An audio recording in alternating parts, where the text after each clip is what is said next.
Midnight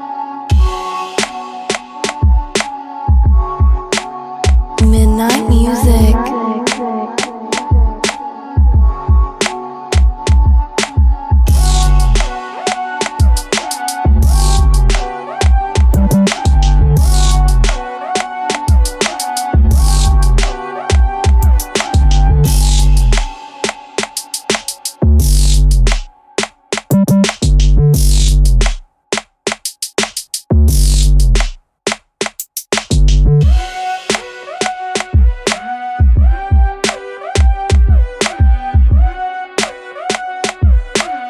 Midnight music.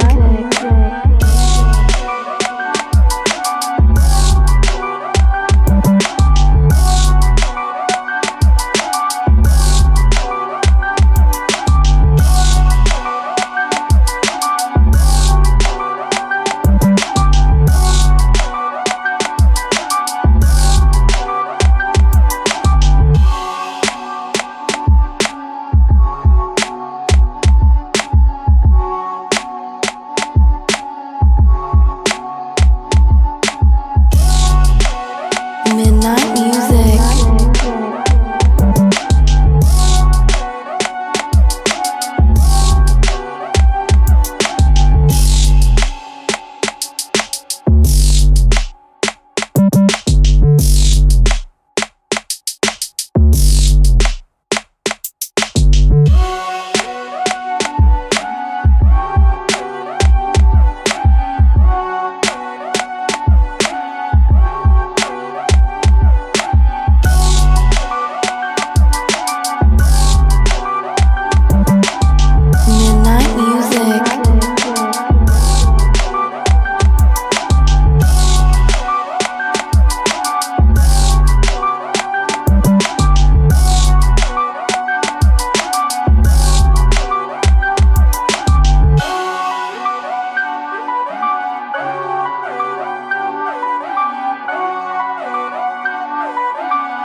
Midnight music.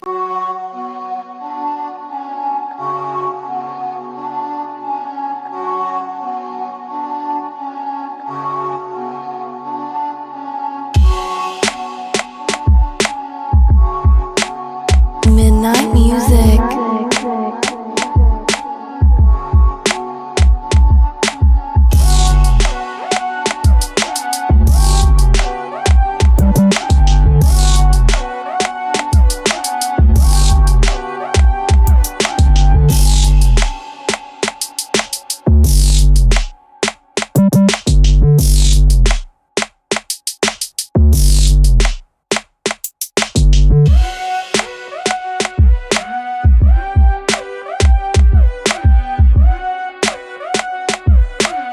Midnight music.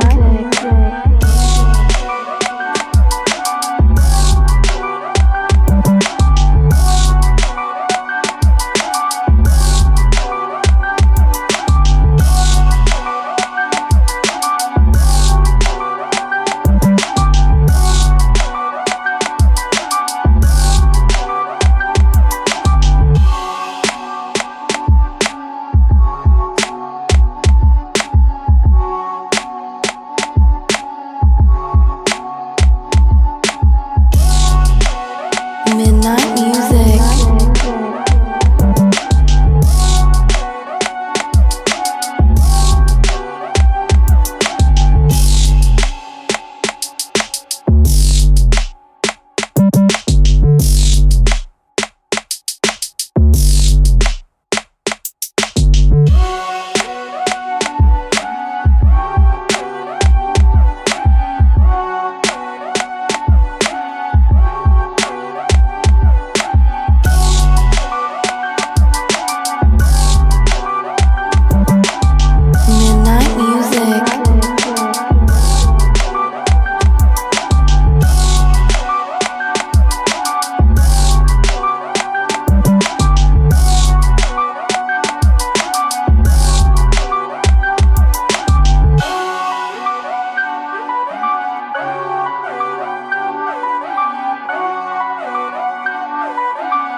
to the pre-show. Yeah, right? Do, do, do, do, do, do, do, do. What's going on, everybody? Welcome to our Meat Slapping Majesty pre-show. King Ricky, Willie T, K Murphy, scheduled to be with us. Yeah. Scheduled at this moment. That old thing, card is very subject to change at the moment. So we are just doing a waiting game. Are you wearing Yeah, I a might fall replica asleep. Hofstra jersey?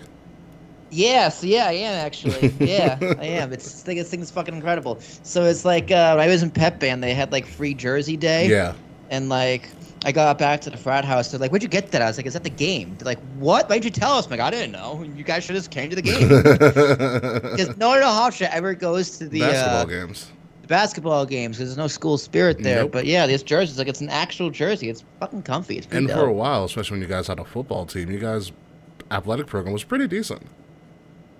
Yeah, it didn't make money. The football program lost so much money for the school. Stewie was just like, yeah, let's only play lacrosse here. I was like, let's have this really nice football arena and only, which is crazy because they just would have kept it. They would have been fine.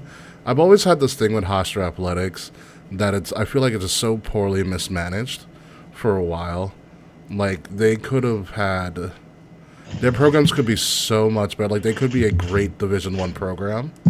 Because Well, their sports are good. Like the lacrosse team's really well, at least as far as I know, is really good. Their women's soccer team is fucking incredible. I've seen the and women's soccer team is nuts. And their cheerleading wins like championships and the conference titles like every single year. So I mean, their sports, like the athletes are really good. It's just it's a commuter school. The students just don't give a fuck. Which is a shame. Like, all right, so I mean, commuter school notwithstanding, but their football program was decent for a while. Like when it got cut, people were like, "Why?" But their commuter program was not the football program was pretty decent. I've always had this theory that Hofstra should have been one of those like very rare D1 schools because they just had the resources around them. They could have offered hockey, baseball, and football. Because I was like, the Coliseum is right there. Yeah, it's right fucking there. Yeah. The men's basketball team when I was there was getting better. Yeah. Too. I think they suck again. Yeah. Actually, one of the players, I forget his name, but when it was playing there, he was the best player on Hofstra, went after he graduated and played, I think, maybe in Europe or like in like the not minor leagues, but like the independent basketball league. The Euro leagues. I don't know what it was, but he had a heart attack on the court. Oh no! That was at the Nassau Coliseum. He was playing in the developmental league for the NBA. That's what it was. Oh, he was in the D leagues. He was in the D League. Yeah, He had a heart attack on the court and died. On the court, yep. And then he died on his way to the hospital. I knew him too. Actually, he was a really nice guy. Well, was Zeke Upshaw? Was that his name? I want to say that sounds very familiar. I don't remember. I remember his face. Yeah, it was. He died in 2018. Yeah, because he used to the basketball team for a while used to just come out to the bars and chill out. Like they were never an issue, never got in trouble or anything. They're just like really chill guys. Yeah, no, I remember that happening. That was very surprising. Yeah, that was pretty wild. Yeah, what D League? What team was he playing for? I want to say it was the Long Island Nets. No, I mean like what like affiliate of like the Long NBA Island team? Nets, the affiliate of the Brooklyn Nets, because they play at the Coliseum. Okay. So he's in the minor leagues for the Nets. Yeah. Then. Because I think it happened at the Coliseum. He was 26 years old. Yeah, just out of nowhere, dude. Yeah, Long Island Nets. Oh yeah, no, it was against Long Island Nets. But it was he played. Yeah, okay. Grand Rapids, wherever Grand Rapids is. Grand Rapids is in Michigan. Yeah, he died in Michigan.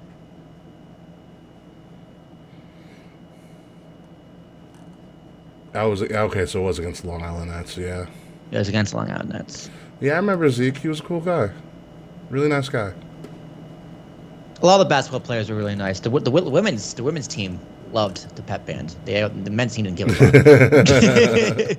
They're trying to pop themselves, probably. Yeah. So he was an affiliate of the Nuggets. Oh, okay. Good old Nuts. Hey, Frets. How are you, Fretsy boy? Did you make brisket today, Frets? I saw a message that said like brisket anyone or something like that. Are you cooking again, Frets? Yeah, Fred. So every time you post something in the Discord, I'm like, I need to go on lunch. I need a lunch break. I don't care if it's 9 o'clock in the evening or at night in the evening. At night, I need a lunch break. Frets, here's an idea for you, and I don't know if you'll actually go through with it, but it's possible. It involves a lot of cooking, which I think you don't care about. Online meat store. Ooh. I wonder if you need a permit for that, right? Because To like sell meats? there's a reason. Well, because like if you're a really good cook at home, you can't really like sell that out of like your house. You need like You'd have to sell it permits like and stuff, like a restaurant permit and stuff. maybe. I mean, you'd have to sell everything frozen of some sort, right? I don't know. I know New Jersey and New York. There's laws against like selling food outside of your own kitchen without like proper paperwork. Well, yeah, because we have all of that. I mean, we have the street vendors and all of that stuff, so that makes sense. Yeah. That makes perfect sense. But even street performers need a permit. Like if you're in a subway and you see this guy like banging on like a plastic bin for like a drums, he needs a permit for that. Yeah, well, New York City got pretty smart with that. Like they ended up just like hiring like real performers to have them perform, so it wasn't like every Joe Schmo on the fucking street. They were like, Hey man, some of the Joe Schmoes on the street though are really good. I agree. Like it's funny because outside of the office, it's like obviously it's Times Square. They put up signs. It's like they used the signs literally say, "You do not have to pay for CDs, although tipping is allowed." Okay. People still try and give you the CDs. It's like by law, you are not required to pay for these CDs, although if you want to tip them, you are allowed to. I'm just like, New York doing something right. Brett, can you send me food? Seriously, like if you can find a way to freeze it and send it across the border, I'll take it. Hey, what's the vacuum sealed like bag? Vacuum seal, but it's got to be frozen too. Yeah, hell yeah. Send it in one of the igloo coolers. Or like a Yeti cooler or something like that. Nah, the igloo is way better, even though it's not. The igloo cooler is just like, we're middle class. Yeah. So I have not heard back from Kay, but we will leave Kay's channel open just in case they decide to join us when we get our show started. Yeah, Kay messaged us earlier saying they were going to take care of business. Pretty much. Kay is currently engaging. I guess they're still litigating. Yeah, I think Kay is currently engaging in their own version of tribal combat. Go Kay. K-A-E. K-A-E. Murphy. You're gonna try beef. You're gonna try beef jerky. So if it's a success, I'll FedEx it. Ooh. Okay. Ooh. Oh hell yeah, Frets! Don't do UPS. Their prices are gonna go up now because they won their strike. Yeah, they did. Well, it's a good thing for Charles. Oh, they avoided. Excuse me, they avoided a strike. They reached a settlement. Yeah. Which thank God, dude. They got a pretty sweet deal though, which good for them. I heard it's like 6 figures. Well, they're getting. I think it's a percentage increase over the next 5 years. Like it's the same percentage increase every year, which eventually after the 5 years, it's gonna become 6 figures. Which awesome! I should have proud of UPS at this point. Yeah, at this point you should, because now the truck's gonna have air conditioning too. So there's that. Dude, they've found a way to put air conditioning in football helmets. Apparently. How's that? So LSU. The football team came out and said they now have air-conditioned helmets. I wonder, because, like, there has to be minor radiation from that kind of thing, right? Because it's like air vents. Well, somebody's head's going to explode in a football game because it's going to, like, short-circuit or something like that. I always wonder, like, how they do, like, the mics and all that stuff. Oh, those like, are really the small. wiring. Oh, with the mics, it's usually... in like the earpieces, like the coach can talk to the quarterback or whatever. Oh, that's inside. That is inside, like right by like the ear hole and stuff of the QB. But like when the players get mic'd, they're getting mic'd in like their shoulder pads or something like that. Right. So they can't really see it. And in the NFL in particular, because they do a lot of those crazy stats and stuff with like speed and all of this stuff. So I think they partner with Amazon, and they're able to put like microchips in the shoulder pads. And th- Oh, so it can track. It can and then track they have stuff. all the sensors at the top of the stadium Yeah. tracking all the movement and shit. It's like when it's like a woo strap, I think it's called. That's like sometimes Some- people use like when they're doing like hard workouts, tracks like that heart rate and just Yeah, stats and it's, stuff it's like that. it's something a little bit more advanced than that. And no frets, it's not code for pooping. It is not code for pooping at all. Although I did invest in a squatty potty, and I've never felt lighter. Oh God!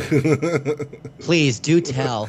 It's amazing. Like, so I think I got it like a week or so ago. It's really cheap. It's on Amazon. This one also comes with a motion sensor. The number one way to number two. What a Yeah. great slogan.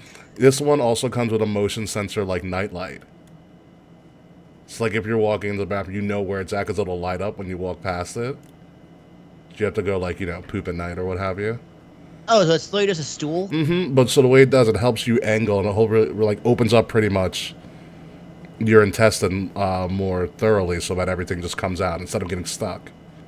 Yeah, dude, I'm not gonna lie, like, if you have hemorrhoids, this is probably amazing for you. It's amazing in general. Like, I felt a lot more empty afterwards. I was like, oh, this is new. So there is a difference. I'm a fan. And it's really cheap. I think it's like under 30.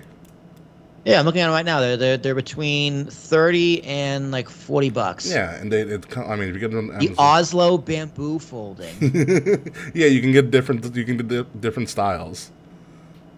on sale. This looks pretty dope. Dude, I'd recommend it. It's a very cheap little Yeah, healthy you upgrade. are designed to poop in the squatting position. Yeah. So this helps you get into a more natural, like, true squat. Yeah, straightens your colon. I should probably pick one of these up. I didn't realize this is what a squatty potty actually was. It's nothing crazy at all. It can literally fit around the base of your toilet. You just put it back in and pull it out as needed. I mean, hell, dude, I can just get a box. All right, let me get the dimensions of this thing. It's not big at all. 7 to 9 inches in height. Great. Now I know their secret. Let me just get a box. Oh, interesting. Just found out the news that Buddy Matthews and Rhea Ripley are engaged. Don't tell Dominic Mysterio. Rousey Baszler It was not absolute it was garbage. it was. wasn't necessarily absolute garbage. I think the presentation wasn't what it was supposed to be, but we'll talk about that on the show. Yeah, I have an explanation of why it was garbage, which we'll get to actually on the show, and it's gonna be like, well, wow, that makes total sense. Yeah, it's in like the TLDR. My argument was it wasn't MMA enough, which is what my concern was Yeah, last week. like- It wasn't MMA enough. They had. I thought it was. There was an issue, I think, with the audio and the understanding of what the rules were as well, which I thought they tried to rectify, but I think they only rectified it for a particular audience and not everybody else. I mean, it's hard to make a real fight look fake. Yeah. Like wrestling works because it's acrobatic, right? And it's flowing, Yeah. whereas fighting is very barbaric. Mhm. It's really hard to fake Also, you had the fight pit right there. the fight pit. It was right there. It was right there. I also think, I mean, because the match didn't get that much time. It was what, like 7-8 minutes, Really? if that. Didn't feel that long. So it's like if the fight pit, like if you're gonna do a fight pit, give it 25 minutes, 20, 50, like between 18 and 25 minutes. I think that. including entrances. Yeah, I think it was a logistical issue, like Mr. Wildpiece saying, with the fight pit and like constructing it, because like I think they have to you have to take off the ropes, and that takes forever. That's true. That does take time. Yeah, and the show already went long. Yeah, yeah. So it wasn't gonna happen, which is a shame,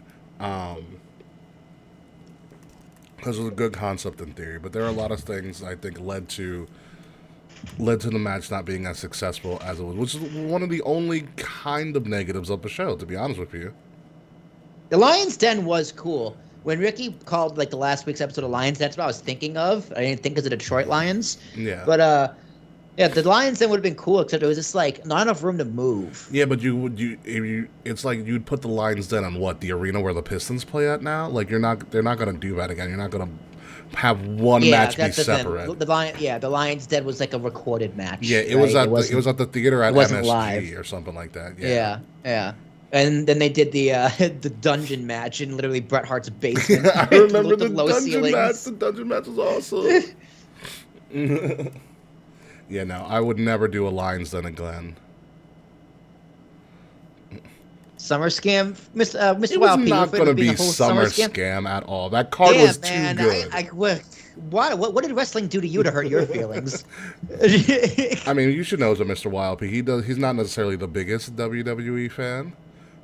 That's fine. Yeah, I mean, WWE is not his jam, and that is. I'm a straight shill. I'll say it. I'm a mark and a shill, and I'll kiss that ass. But it's fine. I know WWE's not his jam. I know, Japan, New Japan, Stardom is more of his jam, which is perfectly fine. And he covers a lot more of that than we do, because he also has a lot more knowledge of it than we do on a regular basis. Dude, him going off in the Discord the other day about the women's wrestling, as well as Nate as well, that was a lot of fun, that whole conversation. Speaking of New Japan, Michael Cole had one of the lines of the night. Which one? The EO one. When he was like from Stardom to I forgot it. It was after she won the title. He mentioned Stardom. Yeah, that was good. That was pretty cool. That was Michael Cole. That was a great moment. Old older aged 25 years in the business. Michael Cole is fantastic. Yeah, he's just a fucking nerd, dude. He's a mark. Yeah, Freds, can you find the Stardom line for us? Because I totally forgot what exact. From the world of Stardom to being on top of the world. Thank you, Mr. YLP. That's what it was. That's a great line. Absolute fantastic line. Okay. Yeah, no, that was an absolute fantastic line for a pretty freaking awesome show, which we're going to talk about. There are a lot of stuff that we are going to discuss. Very, very soon. As in, you ready to go, sir? Yeah. Yeah. We've got a lot of fun stuff we have a lot of fun stuff to discuss. Yeah, it's gonna be a long one. Hopefully, Tony Khan doesn't come up too much.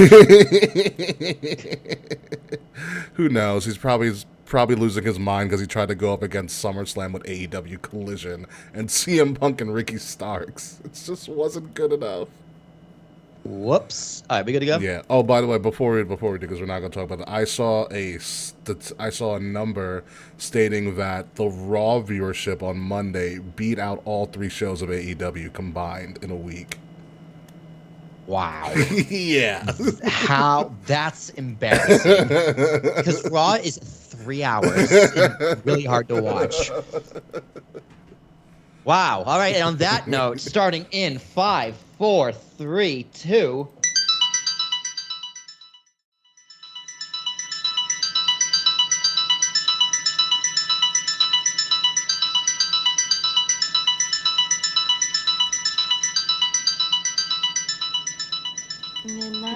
Coming up this week on Kings of the Rings podcast, the fallout from SummerSlam has been massive, but there are still a ton of questions that need answering, like why Jimmy, why, what's going on with Ronda Rousey, will we ever see her again, and since when in the hell did Brock Lesnar become a hugger? These are all the questions we need answered, and then some and more on the 349th episode. 349, not 350 yet. We will need some 350 next week. But on 349th episode of Kings of the Rings podcast, the Tribal Hangover, exclusively on Wrestle Addict Radio. And it starts right now.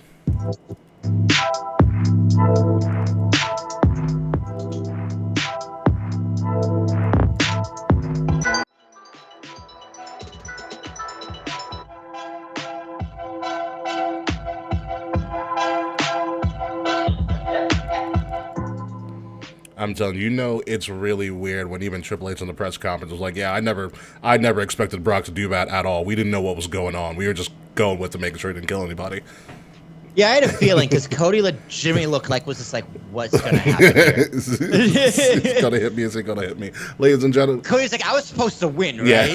this is part of a show, right? Oh man, ladies and gentlemen, welcome to Kings of the Rings podcast episode number 349, the Tribal Hangover. I am your host, King Ricky Rose. Thank you guys for joining us. Please like, share, subscribe, leave some 5-star reviews. Links to all of our stuff, including some great merchandise, is in the description below. We are expecting our tribal non-binary K Murphy to be showing up, although we believe K Murphy K Murphy, also known as Kayfabe, might be engaging in some tribal combat at the moment, but hopefully K Murphy will be joining us a little bit later. But someone who is always with me, not necessarily engaging in tribal combat, but might be afraid of a foldable chair these days. Will Tarashak, how are you? I'm gonna get disqualified by using stairs. So I saw something on Facebook about why I didn't get disqualified, which I actually have a response to. So I'm sure we're gonna get into it. Yeah, if I tried it in a small town and got hit with a folding chair. That's a layered. No, that's a layered joke. Okay, I was gonna say I've been hit with a car, but not a folding chair. God damn, I broke my shoulders. When No, did you no get tribal hit by combat a for me. No. car? I never told you the story. No. So it wasn't like the car was going fast. So it was the night before junior prom. Okay. So let me start. Yeah. Me and my friends were all hanging out, and they were like leaving, and like I was just being a dick, put my foot on the hood of his car. Okay. And he was like inching forward, Mm-hmm. and I was bouncing back, and eventually he was going too fast, and I lost my balance, and I got like on the hood of his car, and he went even faster, and then I lost my balance, I hit my shoulder on the windshield, went over the car, and fell flat in the pavement. Nice. So what'd you say, like 20, 30? No. But it hurt. I bet. It hurt. I deserved it. Nothing broke. Luckily. No, this is why you're not a stuntman. No, absolutely not. That's why I didn't break my shoulder there. But yeah, good to be back. I have a hit by a car story, but it's not about me. It's about one of my friends from college, and I think it's the funniest thing in the world. But that is another story, maybe for the post show, for another time. But folks, we are going to talk about the biggest party of the summer, which was SummerSlam. A fantastic SummerSlam for all intents and purposes, which we are going to break down pretty much match by match, because every match, outside of maybe one or two, is really worth talking about. There's a lot of stuff that happened, and I think it lived up to both of our predictions for the most part, Will. Yeah, I was thinking about it. I asked Jazz how many crowns, and I don't remember her answer, but I was like, yeah, mine was pretty spot on. I think I gave it an 8. No, I think you said 8.5. 9? You might have went 9. 8.5? I want to say 9. I think I might have said 8. I might have said 9 on the way in. Mm-hmm. And I give it a very strong 8.5 on the way out. Okay. Yeah. It's a very, very strong show. We're going to get into all of that stuff, but first we got to do some little bit of news and notes that have happened ever since SummerSlam, before SummerSlam, and things that happened when SummerSlam went off the air. First and foremost, right before SummerSlam went on the air that day, it was revealed that the stalwart himself, Mr. Michael Cole, is going to be the frontman, the main announcer for both Raw and SmackDown, and the announcers are going to be switched. So Michael Cole and Wade Barrett, formerly on SmackDown, are now on Raw. Huge difference, let me tell you, listening to them instead of Kevin Patrick. Kevin Patrick sucks. He's the reason I stopped watching Raw. It really is. Like I make no effort to watch Raw because Kevin Patrick, he just sucks. Like he's always out of breath. Corey Graves. Like, it's really weird. I just don't like him. Yeah, and to counteract that as well, so now Kevin Patrick and Corey Graves are moving to SmackDown. However, Michael Cole is also going to be there. So you're going to get all Michael Cole all the time, which will probably help Kevin Patrick out a crap ton. And Corey Graves can do whatever Corey Graves is, because he brings it, especially during PLEs. He's freaking fantastic. Him and Cole are amazing. He's like, Cole's like, you just make stuff up. He goes, sometimes. I do miss. I feel like they're going to make Kevin Patrick on SmackDown the Byron, and he's going to be the straight man. Dude, he's like goofier than Byron. Because Byron played up the goofiness. Kevin Patrick's gonna get upset when he's the goofy guy. Yeah, I've listened to Byron when he was on the New Day podcast. He actually is like a really like nice and very like very intelligent guy. He just plays an idiot. Yeah, me and Byron would get along Yeah. for sure. Yeah, he's very into his health consciousness and stuff. He's very like big into eating clean and stuff like that. That's what somebody really talked about. But he's a big boy, dude. He's he huge. used to be a wrestler before they were like, you need to be an announcer. Yeah. So apparently the news about the switch up came from the request of Endeavor, you know, the company that got WWE, that bought WWE, you know, Endeavor and UFC. So the bigwigs of Endeavor, even I don't even know if that's even gone through yet, but the bigwigs of Endeavor pretty much said they request that Michael Cole be the face of the announced team, of both announced teams. So this is why the change is happening. And honest with you, smart move. Might as well. That's a lot of traveling for him, though, man. He's been in this business Mondays a long and time. Fridays, though. True. That's true. It's like you bookend your week. You know, and the cool thing about Michael Cole is that Michael Cole is consistent. It has been reported that in his 25 plus years of being an announcer, he's only missed 2 shows, which is absurd. That is pretty fucking nuts. Dude, I love Michael Cole. Like, when I first started watching wrestling, Michael Cole was an announcer on SmackDown with JBL. With the frosted tips, right? With the I think no, that maybe. I know frosted tips Cole was when he was a backstage announcer. Yeah, backstage in the 90s. Yeah.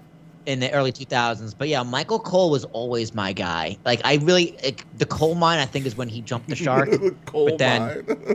it was just really annoying. Like, him being a heel, because I liked him. He was just a straight man. Wasn't a babyface, wasn't a heel. He was just an announcer. Yeah.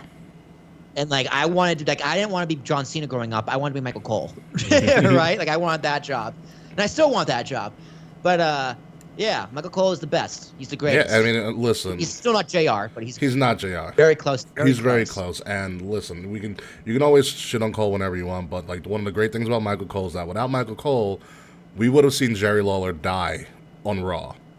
Like, without Michael Cole's fast thinking, which I am it's unreal how quickly on his feet he was able to like switch and get help for him on live TV.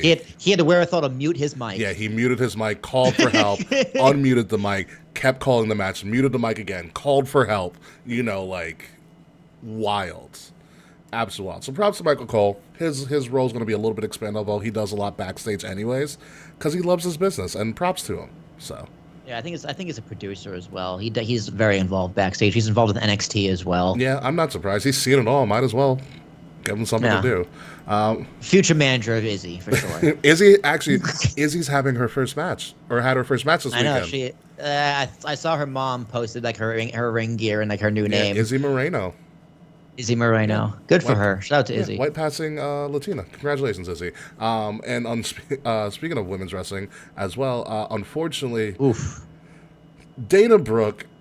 Not Dana Brooke, sorry. I'm thinking of Dana Brooke because I was watching NXT last night. But no, Sonya Deville unfortunately tore her ACL on SmackDown this past week and is out indefinitely. The time frame is apparently like 6 to 9 months. This was first broken by TMZ, but Sonya Deville, actually Daddy Deville, did a video, posted a video confirming her injury, which is very disheartening because Sonya Deville has had a rough couple years. She had the stalker situation, which took her out of action for a very, very long time.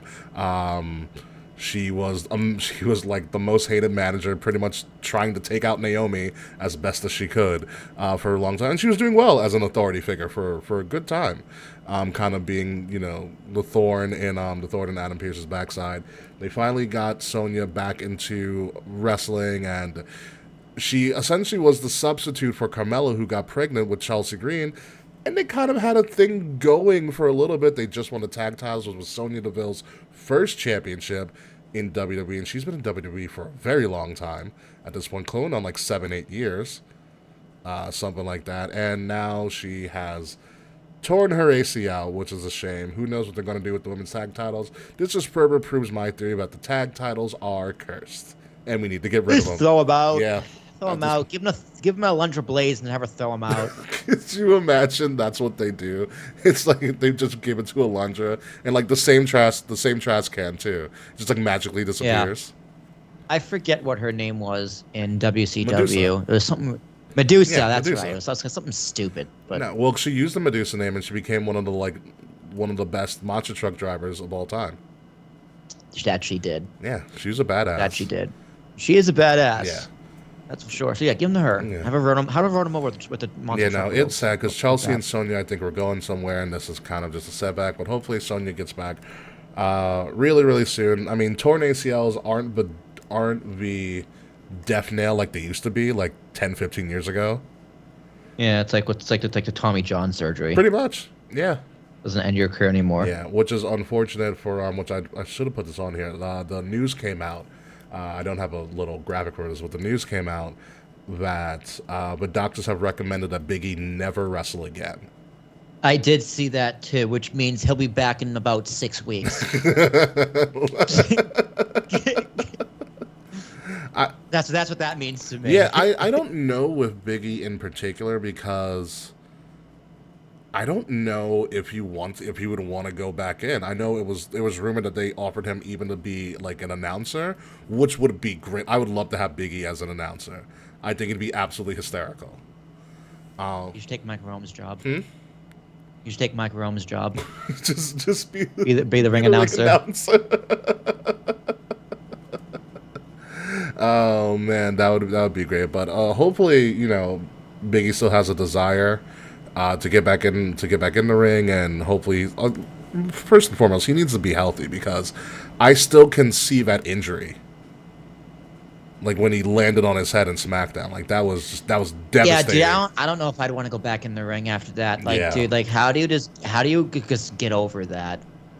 Because like everything, like when you take a bump, just like a general practice bump, you're still falling on that neck area.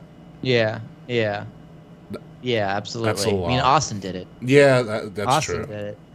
I mean, does Big E have anything left to prove? Like, why come back for what? One of the greatest factions of all time. Won the Money in the Bank, cashed it in, won the WWE Championship, had a pretty decent run. Nah, his run kind of sucked. No, that's not his fault. I mean, he was up against Roman, but like even his match in Roman at Survivor Series, he did a pretty decent job. I forgot that match happened. Yeah, he was on his way to doing. He was on his way to doing something with his solo career because remember they had split them on purpose, and then this happened. Yeah, I remember. The problem with Big E, the big debate, the topic of the debate was, does he need to change his character? And they didn't. They should have. He tweaked it. It's not necessarily a change. I think his character is fine. He just needed to be more serious, which I thought, especially in like when he had a street match with Sheamus, he did a really good job of showing his more serious side. That was fucking awesome. Yeah, that was awesome. Yeah. But yeah, like, tweaks for sure. But the Big E character, as we know and love, was getting stale. Mm-hmm. And he couldn't adapt. It was like Bianca. Right? Bianca also needs a character tweak, but even though her in-ring is just pretty much fucking phenomenal in her especially her selling, which we're gonna get into. But this, like, you need to constantly evolve in character tweaks, and that was Big E's problem. He was fighting the evolution. Yeah, which is I thought he was on his way to a streak, but who knows? Well, we may never know, which is a shame. It's gonna be one of those. It's going to be one of those big debates, and maybe he can turn it around. You want to see him back? I know you do, but do you want to see him back? If he is able to do it safely, yeah. Like, this also could be a Jason Jordan situation, too, where it's just like, you're better off just not doing this ever again. What was his injury? He was like nerve damage or something? I don't remember what Jason Jordan was, but Jason Jordan's become a pretty freaking awesome producer for Monday Night Raw. Yeah, he's a producer. He's on TV every now and then. Yeah. He shows up like to fight off. Yeah. Like he tried to hold back Brock Lesnar. Yeah, I mean, it shows that WWE wants him around in some capacity. They've done it a bunch of times. When Corey Graves was unable to wrestle anymore, they're like, hey, would you want to try being an announcer? Yeah. They don't just throw it away. Yeah. So, who knows what happens. Best of luck to Sonya and to Big E, of course, as well. We also have, and I was gonna throw this to Kay because I know Shotzi is kind of their one of their daddies. But what are your thoughts, Will, on the short-haired Shotzi? Me myself, I'm a fan. It's the first I'm seeing of this. I don't know. I have no comment for once. I got nothing. Just that's okay. Let's see what she can do with it, I guess. Yeah. Well, we all know the hair cutting was for a reason. Like, we've talked about that, right? No. What happened to her? Did she have a stalker? No, she did not have a stalker. No. So her sister is going through chemo. Oh, okay. So It's one of she those wanted things. to cut her hair to show support for Okay. her sister. And Oh, that's so cool. they turned it in the storyline. They started with obviously Yeah. Bailey cutting off a piece of her hair, and that was the excuse for her to chop off her whole hair. Yeah. So All right. Cool. Yeah. Good for her then. yeah, listen, it's giving her TV time. She's going up against Bailey. Bailey has a kind of a proven track record of helping get people to the next step. So we will see what happens. But speaking of character tweaks, oh boy, I am so excited. We have potentially Hill Street Profits and Dawkins in a suit. By the way, they went on SmackDown and beat the living crap out of the tag team divisions, mostly the OC, in suits. And then Bobby came out like a proud father. So we're going to play the game here. And Fretz has already inserted something into the game, but Smoke business would be pretty yeah, it's like dope. what would you name this new facts? We got Smoke Business. I like to use Almighty Profits. What do you got? Yeah, Will? smoke business might be a little too iffy for the censors. the almighty profits, I think, would work too. Yeah, that goes. Might as well call it the hurt business, dude. Why not? Yeah, Hurt Business 2.5, I guess something like that. just not Cedric and Shelton. I wonder if Bianca might go with them. Ooh. Because that'd be we've cool. seen Bianca kind of tweak a little bit of it. She did literally on the hot mic called Charlotte a bitch in the middle of the match, which I thought was fantastic. And she yelled "fuck" when she hit the stairs. Did she really? I did not hear that. Yeah, she's like, "Oh fuck." Well, Charlotte has a sailor's mouth in the ring too. Yeah. I've known that for a while. But back to the smoke business or the Almighty Profits. Like I love everything about this. I mean, we were talking about the Street Profits could have probably coasted in their career as just a hype babyface tag team, but I like that they're taking this challenge on. Yeah, dude, they needed a heel run. We've been calling for this for months. A lot of people wanted And the heel Montez. Profits. Yeah. And then Montez is just gonna go to the fucking moon because he needs a singles push like yesterday. Yeah, and the great thing about it is that Bobby's a great person to learn from. Bobby's not at all. I think Bobby's going to teach more to Montez than not Montez, Dawkins. Dawkins than Montez because Bobby Lashley's like, I can't fly like you can. Like, what can I? You can teach me a thing or two, right? I mean, like unless he can be like, listen, when you're on the Bobby Lashley probably shouldn't be teaching promos either. his promos have been fine recently, but not best for his promo skills because Montez kind of has that I'm gonna yell and scream kind of promo. He has that MJF syndrome. Kind of, but he's a lot funnier than MJF, I think. Oh yeah, Yeah, sure. he's much Way more. I'm charisma. very excited to see where this goes because it also was a couple weeks ago where you saw Bobby talking to Carmelo Hayes and Trick Williams as well too. Yes, we did. It's all the black people. All This of them. could be the beginnings of a super faction, which I'm all for.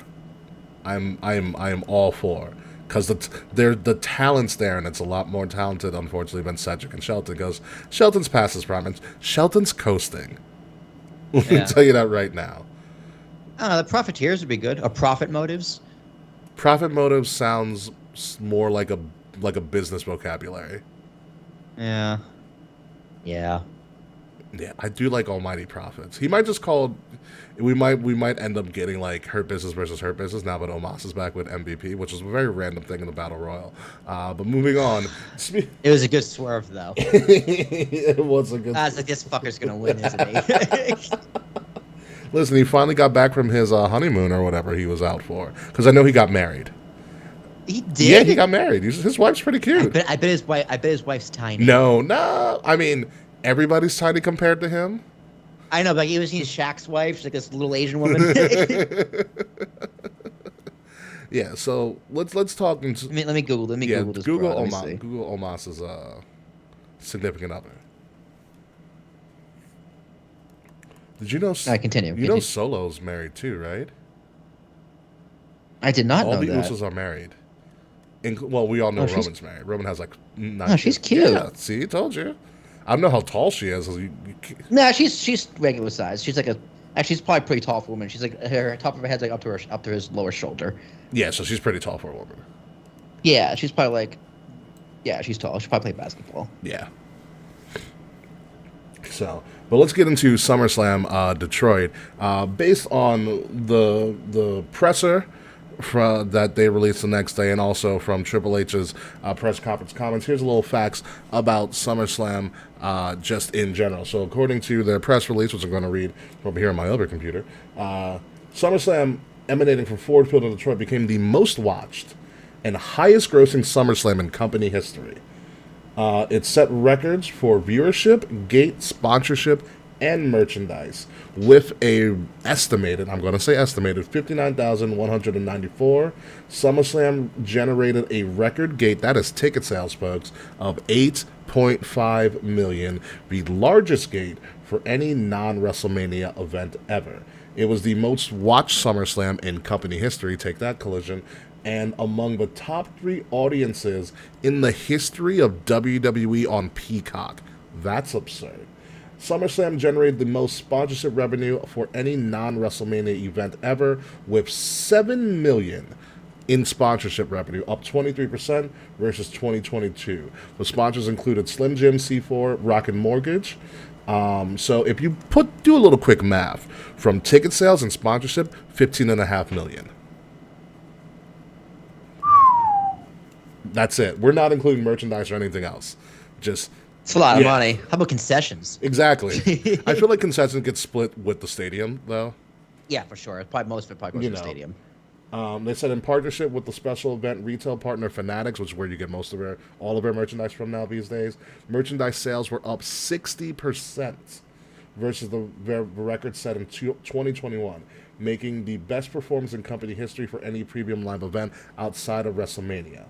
On-location packages, which are like the priority packages and stuff like that, set a new SummerSlam record, up 47% versus 2022. In addition, SummerSlam became the most viewed social SummerSlam of all time, with over 230 million views and 4 million hours of video consumed, a 26% increase over last year. The business is hot, man. Yeah. Business is booming. Those are absurd numbers, especially from a social media perspective. Numbers. Yeah. Yeah, especially from a social media perspective. Like, that's unreal numbers. So props to them. We also had a 1-hour SummerSlam press conference afterwards, which they're getting really good at these press conferences. It was really funny. Cody came on first, and he took sips of both of the C4 drinks. And he was like, "Hey, Taquan, better late than never, Taquan." And he made himself choose. But what I wanted to point out is some comments that Triple H made.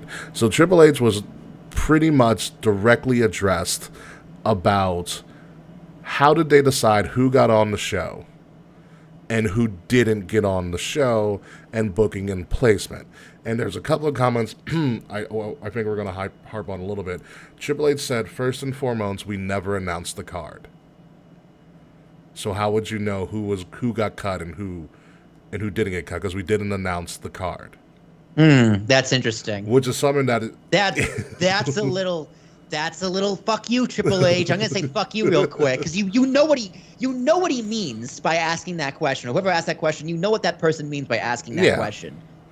How do you decide who gets on and off the card, not who got cut? Don't fucking play these word games with me, Paul. Yeah, I don't remember the direct question, but he did mention, like, we never really announced the card, so you can't tell us who got cut and who didn't, which is true, and that's something that I started to think about a little bit after he said it. I was like, you know what? WWE actually never announces their full card, ever. It's a wrestling trick. No, they usually do. But they never tell you the order. No, they never tell you the order. So put it this way. They don't drop the physical card. Correct. Like it's like a boxing or event, UFC. Right? UFC will drop the card. Or UFC drops the card. Exactly. They never drop the card, but they announce the matches. But that's part of the fun. You don't know what matches are. I like not knowing the match order. Mm-hmm. I think that's a good thing. Yeah. I think it's very other good. than the main event. Exactly. Obviously. Yeah, no, I definitely agree It's with like you're like, oh really? Cody Brock's on second? Wow. I Why? Oh, Logan Paul. yeah, I've made a ton of those comments in my time doing the live. I was like, how is this second, or how is this Yeah. next? I remember one thing was when Charlotte and Asuka came on to WrestleMania, number WrestleMania. 2. They were like third. It was They were second. They were second. I was like, second how? after the IC Yeah. match. Yeah. I was like, how are you doing this? Didn't make any sense. Yeah, no, it was crazy. So he talks about that, but he also talks about something to the behest of Becky Lynch, especially moving on to Raw. He made the poignant comment of, when you have so much talent that you can easily book 2 nights of WrestleMania, when you go back to a one night show, not everybody's gonna make it. Duh. You know, Like, this shouldn't be controversial. It's just like, listen, guys. yeah, This get out of this playground attitude of everyone needs to participate, everyone needs to win. No. This is a business. This is a sport. And a meritocracy. There's winners and losers, right? Yeah. It's just like now, if I'm a fan, do I, in hindsight, go, yeah, I wish Becky and Trish won the card instead of Ronda and Shayna Baszler? yeah. Yes, I do. But you know, Rousey is still in their eyes a massive star, and it's to get honest people. It's to get casual people on the card. Like, I understand why they did what they did, so I'm not going to shit on them for making that decision. And plus, you got another pay-per-view coming up in a month without Roman. You need a big-time match to sell that card. Exactly. Or TV, right? The TV is a hot product. Mm-hmm. So you shouldn't be like, why are people getting cut off the card? You should be like, wow, I am so glad wrestling is so hot right now. I want to see everything. Yeah, and that is exactly what Triple H alluded to. He goes, listen, we just finished the SummerSlam, and it ran really long in the first place, number one. But he goes, we got to do another shit. We got to do another premium live event in less than 4 weeks. We also have, if you had NXT, we have 7 hours of television every week. Yeah. Like, you know, and he also, another thing that he also revealed is, like, he essentially said he overbooks on purpose.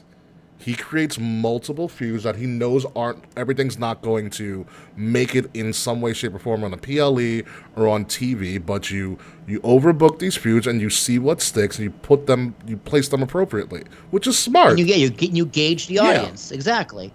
And it's effective, because the fact that the fans are upset about this is actually a good thing. Correct. Because it means they're invested, and it means they care. They want to see it. But would you rather have SummerSlam been 2 nights, which go fuck yourself, first Hell of all. no. And second of all, would you rather have been 6 hours, go fuck yourself, second of all. Or 3, would you rather have be like a 12-match card and, you know, Brock and Cody gets cut for like 6 minutes, Logan and Ricochet gets cut 5 minutes, Roman gets cut 3 minutes, and like Shayna and Ronda is just a squash match. No, it does nothing. You don't devalue a hot angle to get on, just to make sure everyone's on the card. Like, stop with this there's winners and there's losers. Yeah. And I'm not even saying Becky and Trish is a loser. I'm saying they're gonna get their spotlight somewhere else. Look at Damian Priest. He was off WrestleMania. I was very upset about it. Look what they did. Look what they did after that. Yeah. He had a match with Bad Bunny. He won Money in the Bank, and he gave Finn Balor a deadly stare down. a memeable stare right? down. A memeable stare down. So, like, just have some patience. Seriously. Just have some it's patience. all about patience. Like, everyone is going to be used, but they're not going to be used how you want them to be used. But that's fine. That's fine. And would I have even preferred Shayna and not Shayna, Becky and Trish instead of the Battle Royal? Yeah. Yeah, I would. I would have, actually, because the Battle Royal for no reason is just stupid. That was Slim Jim throwing money at them. That's what and it was. As fun as the match was, right? The match was fine. It was fun. It's in the middle of the card. Yeah. You know, come down match. Even though LA Knight fucking the biggest pop of the night. First of all. Yeah. So. Yeah, it's just like why are you asking him this question? Yeah. Yeah, he was pretty candid. It's the most candid I've ever seen Triple H in answering a question. So, but I thought it was good for him to respond in such an aggressive manner.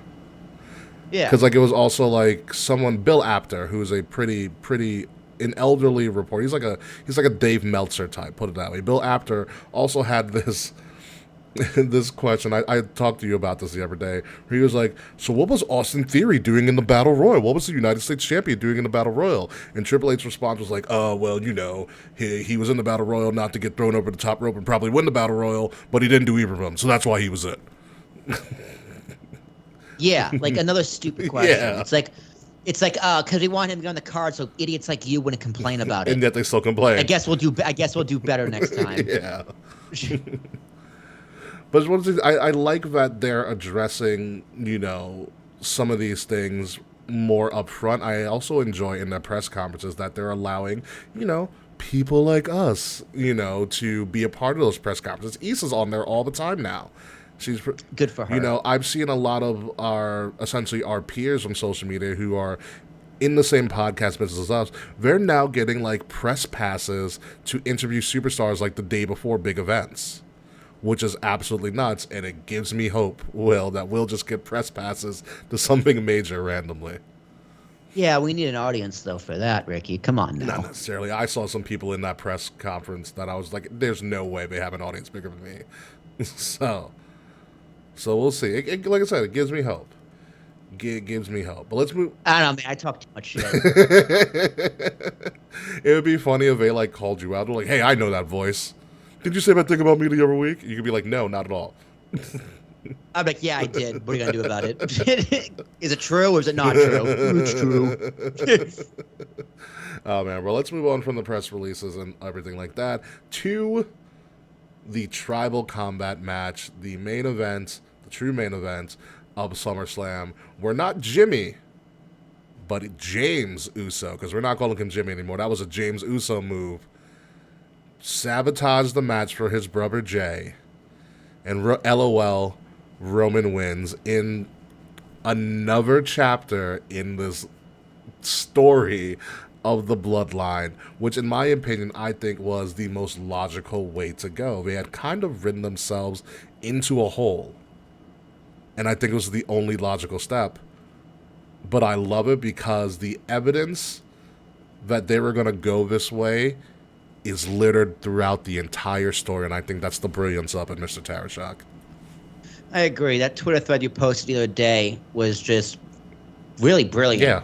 Right? It was really, really smart. Jimmy's telling the story of, I was supposed to be the right-hand man. I was hurt. And if you think about it, who's the bigger, if you got to rank the star power of the bloodline? Roman's up top. Of course. Obviously. Then you got Jimmy, Jay. Yeah. Then you got Paul Heyman. Mm-hmm. Then you got Solo, arguably. Yeah. And then it's just like, oh yeah, Jimmy's here too. And that's mostly because Jimmy was injured throughout a lot of the storyline. Yeah, like Jimmy never really had a shining moment in the storyline. It was always just like, okay, Solo's here attacking Sammy. Solo's just the enforcer. Yeah. We had the back like Brock and Paul Heyman. We had the Jay and Sammy, right? And Jay and Kevin, excuse me. Jimmy never really had any part. He was always a supporting character. Correct. Always. He was never in a spotlight. So now he is going to be like, hey, man, fuck you for taking my spot. Yeah. Now, I think these two need to be completely separate from Roman.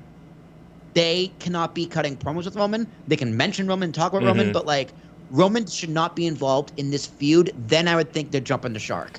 Yeah, I don't think they're jumping the shark at all. I think this was the next logical step in the story that they were going to tell, especially because it is rumored that Roman's going to take some time off.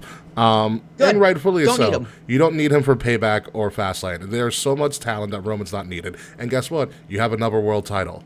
It's also the brilliance of having two different titles. Yeah, you want Austin Theory in the card against LA Knight? Roman can go away for a little bit. Yeah. You're upset about his long title reigns? Hey, you think Bruno defended the belt every month? No, he defended once or twice a year. Right? Yeah. It's these long title reigns, the longer it goes, it makes sense he defends it less and less. It doesn't bother me, honestly. Doesn't bother me at all.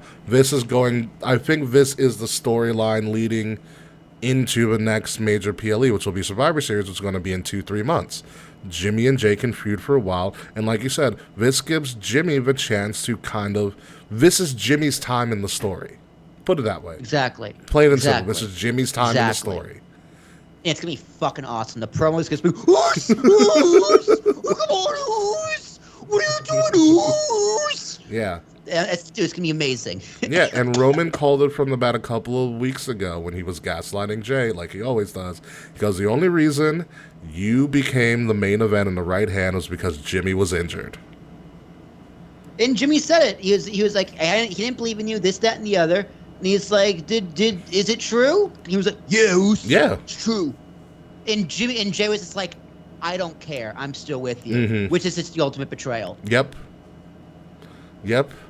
And that kind of stings. So Yeah, dude, I'm about it. I love it. I'm all about it. Because like the whole match, I was like, where's Jimmy? Like Jay Solo's attacking him. Like, but where's Jimmy? He's coming eventually. And it's like, oh, there he is. Didn't see that coming. Michael Cole, great call. Why, Jimmy? Why? But the He's your brother or something like that. What else did he say? yeah, it's like you're despicable, whatever the fuck. Yeah, he said. someone when Michael Cole gets really like into something, he just goes off. Yeah, and Fretz, I don't think they're doing War Games. I saw it's gonna be bragging rights again for Survivor So Series. it's gonna be All-Star Game again. It's gonna be Roman versus Seth. Okay, so it's All-Star Game. Yes, All-Star Game exactly. mentality. Okay. But bragging rights is okay. Which brand is gonna get more wins again? Well, they're also right. yeah, but there's also You a get thing Theory too. versus whoever, and like Gunther versus Theory, or whatever the fuck. Roman versus Seth will be perfect, because I saw a clip of Roman's title reigns, like they listed them, like on a sports page, and the only one that went to a DQ finish was Seth Rollins. That's Yeah, Cole was like, why? Yeah, but the first point, it's another wrinkle in the story. Yeah. Like you said, Ricky, it's the next logical progression. Now, the match itself, I thought out of all the main events in the past like year that Roman's had, this is probably the weakest in terms of the actual match. Like it was fine. Yeah. Like the false finishes were okay. Going into the crowd was pretty cool. Did you hear that one guy in a suit just like trolling Solo? He was like, "Why Solo? Why?" Yeah. He was just kayfabing it. Yeah, it was like, remember the guy that I think they were in Chicago when it was Gargano and Ciampa during their feud, and he was like, "You're the devil, Ciampa." Yeah, you're the devil chopper. You gave him King of the Night that week.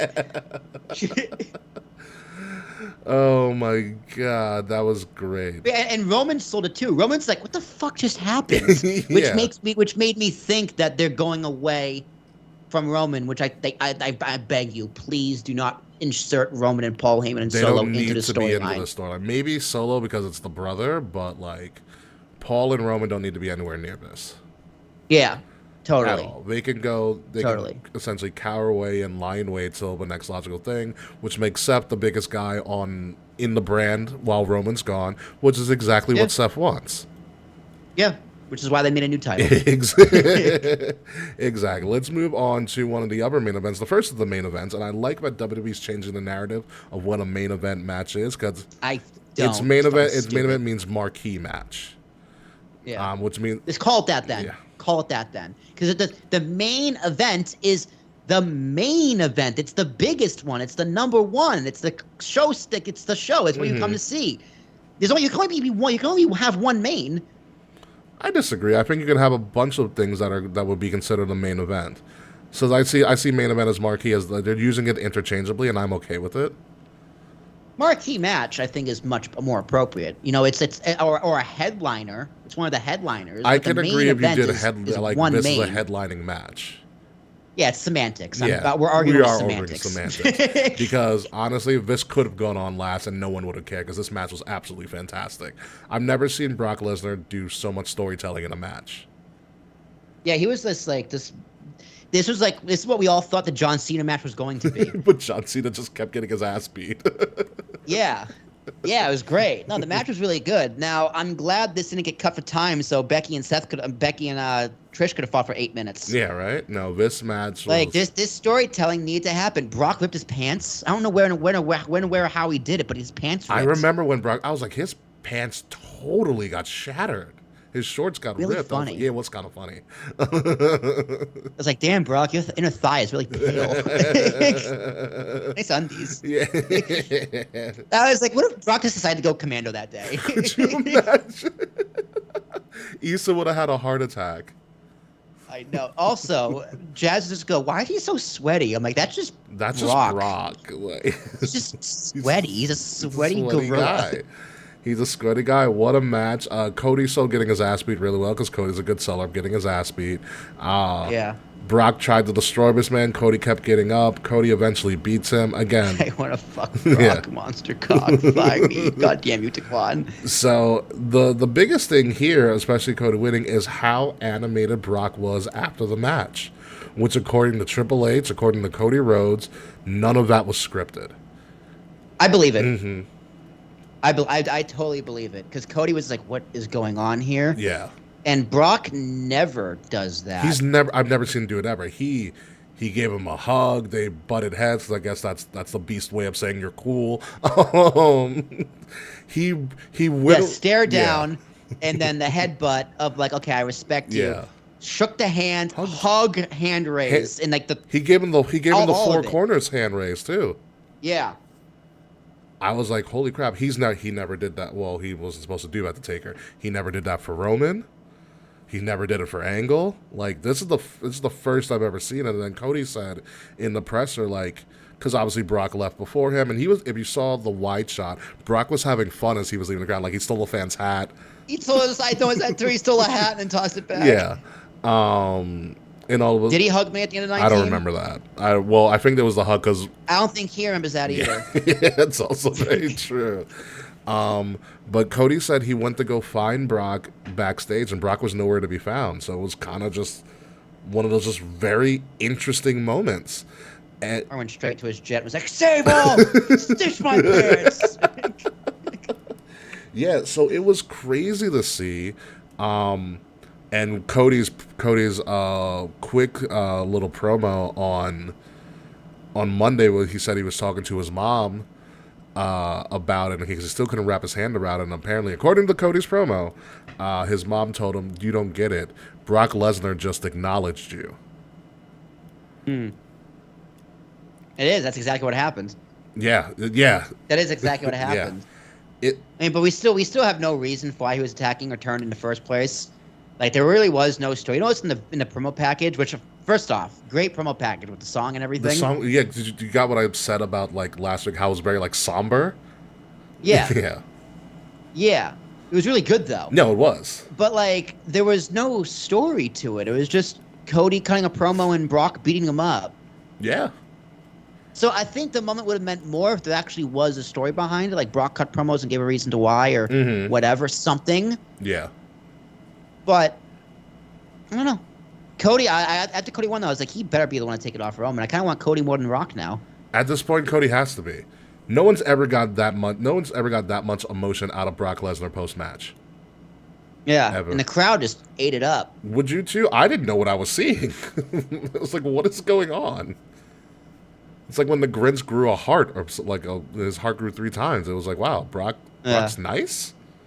He hugs people. He's okay with this. Okay. And it was a good match. It was good. It was a good match. Good. It probably should have went. Actually, no, I'm not saying it should have went first, but because that opening match was phenomenal. We'll get to the opening match at the end of it. It's because there's so much other stuff to talk about. Especially, a lot of SummerSlam was just about storytelling, and Seth Rollins and Finn Balor told a story 7 years in the making, and it started with that asshole Seth coming out with the top of his ring gear from that SummerSlam.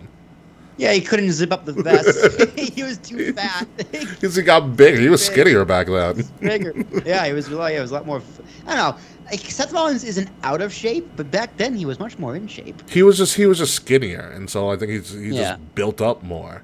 He's built up. Yeah. But funny. Lord, yeah. I was like, wow, that vest don't fit well, Seth. A little tight. Yeah. I loved everything about that. When he took off a thing and he revealed the jacket, Seth is one of the masterminds of playing mind games with his opponents. That was pretty good. I'm surprised he still had it, to be honest with you. Because usually wrestlers would like sell it or auction it off or something. But he found it's probably because he probably sold the pants and kept the top. is probably what happened. Because, like, why is he so mismatched? Finn having the 7 on the separated shoulder. When Michael Brilliant. Cole called it a tattoo, I was like, I hope that's not real. And then it smudged, and I was like, oh, thank God. Yeah. I mean, everything was good. Finn and Seth literally did a frame-by-frame recreation of a separated shoulder spot. Yeah, except Finn through Seth. Yeah. I was Yeah, that like, was good. wow. That was good. Fantastic. I thought for a second that Finn Balor was going to take this off of him. When Judgment Day showed up and Priest hit him and Finn hit the pedigree, I was like, it's happening. And then Seth kicked out. The miscommunication between Finn and Damian was just weird. I liked the finish. Yeah. Because, like, he was like, use it. And Finn's like, get out. I don't know. And then Finn was like, give it to me. And Damien's just like, here. This was just weird. Yeah. But it was fine. It was fine. It's just Finn loses again. That's like the one thing I was upset about. I was like, I thought we had a moment to really make Judgment Day like essentially the faction to like be on the lookout for because they've been having such a rise. But that's what they do, yeah. man. They build them up, they lose. Yeah. Or I should say, they build them up, Finn loses. Yeah, I mean, it's the debate we had before. Do you go with the short thing and Seth Rollins, or do you give Finn a run during what's historically your lowest part of the year? And they went with the short thing. I think it was the right call, because like I made predictions on the show last week, but before the match, I was telling Jazz like Seth's gonna win, Logan's gonna win. I went 7 for 8. I didn't get Bianca. It's one thing I didn't get right. No one saw that coming. Nope, didn't see that one coming. No one saw that coming at all. I mean, and now Seth Nakamura. Okay, I love it. I guess I'm definitely okay with it. Finn is now obviously fighting with Damian, but now JD McDonough's in the mix now, so that's a new wrinkle in the Judgment Day storyline. Finn's going back to the guy that he used to train in, JD, for some assistance and guidance. So again, that's another wrinkle in the storyline. While Seth is out here fighting Nakamura, which I hope they bring back his heel Nakamura theme. You know, the one that people hate. Yeah, please. No. It's exactly why I need to see people bitch and complain about that. I do. Oh my god, with like the Japanese metal voice. Yes. Oh god, yes, please. No, that was so do bad. it. It was Do so it. And bring bad. back a dancing Sami Zayn too. Remember when it was knocking Sami? Oh my god, stop that right now. With Sami's injured bionic elbow. The tag team titles are not doing great these days. Well, Kevin Owens has like a rib injury. And did you see Sami's elbow on Monday? No. Oh, go look up Sami Zayn's injury. It's not pretty. It is not pretty at all. But this match pretty much had everything. You had Judgment Day kind of being Judgment Day-ish. Sorry, no speak English. Yeah, because he speaks like 5 different languages, frets. But listen, Seth Rollins might be the best dresser. Did you see... Oh, it is a burst attack elbow. Yeah. That burst attack elbow was really bad, frets. Ow. Yeah. It sounds painful. It's just burst attack means it's really, really extremely swollen. It's kind of gross. It's what you hope the bionic elbow actually would be in real life. But the following Monday on Raw, obviously Seth and not going to be a thing. Did you see Seth's outfit from Raw? No, I didn't watch. Okay, Raw. so Kevin Patrick. Okay, so. Oh, it's the same thing Cena had in SummerSlam 2013. Yeah. That was disgusting. Yeah, pretty much. That is the same thing. So Seth's fit, it was like a bright blue suit, but he also had... You remember the giant red boots he wore in Brooklyn? No. All right, so he wore these really... So what he wore in Minnesota, because that's where they were. What he wore in Minnesota, he wore essentially these highlighter yellow Crocs, but they were boots. Interesting. It's the weirdest thing ever, but that's Seth being Seth, and that is our World Heavyweight Champion, Seth Rollins. Let's move on to the Women's Championship match, and another nomination for Outstanding Performance by an actor in Bianca Belair. That triple threat match apparently was the longest women's match in SummerSlam history. Bianca Belair now also has the distinct accolade of the longest and shortest women's championship reign in history. All happening. I'm glad this match didn't get cut time, so Becky and Trish could have a 5-minute match. I will tell you this. When I saw what happened to Bianca, I became seriously concerned for her career. Well, because we didn't see what happened. Yeah. Charlotte threw her over, and we heard the thud of the stairs. Did you all? There was also a crack that was heard. Yeah, but we didn't know. Like there was definitely a camera angle of her hitting something. Like we don't know what hit the stairs. Yeah, it was good camera work by the operators in the back. So but that was the one thing that made me think it wasn't real. But Corey Graves too was like, guys, let's just keep the camera work on the competitors. And I was like, oh, you bastard, that's good. Because I thought it was. And then they had the reps and the trainers come from the back too. Yeah, it was really good selling. I was really concerned. I was like, oh, we're in uncharted territory right now. Like, I don't know what's going on.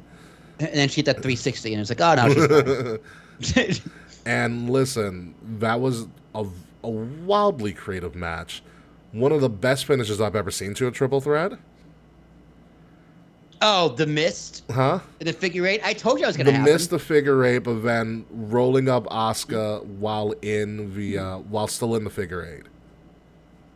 Yeah, it was great. It was a great finish. I laughed so hard at the mist. Did you? It was great. That stops Asuka's reign at 70 as the women's WWE Women's Champion. Bianca Belair obviously having a short run as Women's Champion, because then Io's music hit and she is very fast. She is very fast. And she's like, Bailey, hit this bitch with a briefcase real quick. While I catch my breath, I just ran 50 yards. Yeah. Yeah, Jazz was pissed. She was so. She obviously is mad. learning how wrestling is working. And she also doesn't understand selling and like playing up to the crowd. How concerned was she? Not really concerned. She's more on TikTok than anything else. But I kept telling her she was going to lose, and then she won. I was like, oh shit, she won. Yeah. And I was like, oh shit, she's about to lose. She hates Asuka. Now does she hate Io? I guess. Listen. But Slav is just like, what are you wasting time for? Like, don't talk to the crowd. Go beat him up. Like, she was like yelling at Ricochet through the TV. Oh man, but no, congratulations to Io, and congratulations to everybody in this segment, because that women's match was fantastic. Great triple threat. One of the most creative triple threats I've seen. Io winning was at the perfect time. It's a year to the day that she got called back up. You know, all of Dan's was there. They flew in Dakota Kai the same day. I actually read, I saw a video of Dakota Kai on Twitch talking about she got called because I think she lives in Florida. She's like, you know, Saturday's my off day. She's like, I'm injured, you know, Saturday's off. She's like, yay, off day. She's like, she had her phone on Do Not Disturb. She took her phone off Do Not Disturb at like 1 o'clock in the afternoon. And her phone was like blowing up. They were like, she had missed phone calls, text messages from Bailey. They're like, they need you in Detroit now. So essentially, she had to Dakota Kai. She's like, she got a hair person. She got her hair done really quickly. She had a flight at 5, but due to like weather delays, they didn't leave. They didn't leave till like an hour into the show starting. Wow. Yeah. She gets to Detroit, runs through baggage claim. WWE had car service and a makeup person ready for her. You know, and they did her makeup in the car. It took 20 minutes from the airport to the arena. She got there like the match before. The match before the triple threat. And was like rushed out into the crowd. Jesus. Crazy. Which leads me to believe they made the call that day. that Io was going to cash in. Honestly, probably. Probably. They made the call that day. Which is pretty crazy. But look, I'm happy that Io's coming, that Io's going to be the champion. It's going to bring a new wrinkle to damage control. And there's also rumors that another prominent Asian wrestler is returning to WWE. Nothing confirmed. Nothing confirmed yet. Kyrie Sane? Huh? Sane? There might be a pirate princess returning. So nothing confirmed yet, but I think it's going to be imminent. If this happen, that this might happen as early as Friday on SmackDown, or sometime within the month. Because Io's going to need some fresh challengers, and that'd be a good person to start out with. Yeah, and she don't got any. She's got nada to work with right now. Yeah, so we'll see what goes up. But congrats to her, well deserved, as a major champion. And She looks great with that belt too. yes, she does. Yes, she does. Very happy for Io. Jesus Christ, this match was hard hitting. The Intercontinental title fight. Gunther, Drew McIntyre. I can watch these guys fight forever. A lot of fun. It was a lot of fun. Yeah. It was a good match. There's nothing more to say. Like, this is exactly what you expected from two massive men who don't know when to stop hitting each other. Yeah. I still think Drew needs a heel turn. We still might get it. He's lost a lot. And now, we also do have a new number one contender for Gunther, which is going to be Gable. So Good for Gable him. won a. He's gonna get murdered. Well, here's the thing: they were in Minnesota, where Chad Gable's from. So Gable won a Fatal 4-Way, which was apparently produced by Jason Jordan on Raw. So it was Gable, Riddle, Ciampa, and I forgot who the fourth opponent was. Ricochet. They put on a fantastic Fatal 4-Way. Gable wins, and apparently Gable had a son in the last couple of years, like 2 or 3 years ago. He had his son dressed up in a matching singlet as him. And when he won the match, he paraded his son around the ring with him, and they were in matching singlets. It was really awesome. That's cute. It was really awesome. I mean, listen, Gable would be a great guy to beat Gunther. He's got the Greco-Roman background. He's believable. I mean, we saw Gable suplex Braun Strowman at WrestleMania. We did Easily. see that. That happened. Like, very easily.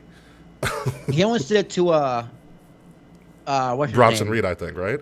Bronson Reed, Yeah. yeah. So there's a lot of believability in Gable, which is fine. He can win it, like I said, as long as Gunther beats the Honky Tonk Man's record. We're getting close. And once that happens, Gunther can drop the belt. Perfectly fine. But listen, Gunther's doing great. Drew had a good match to come back with.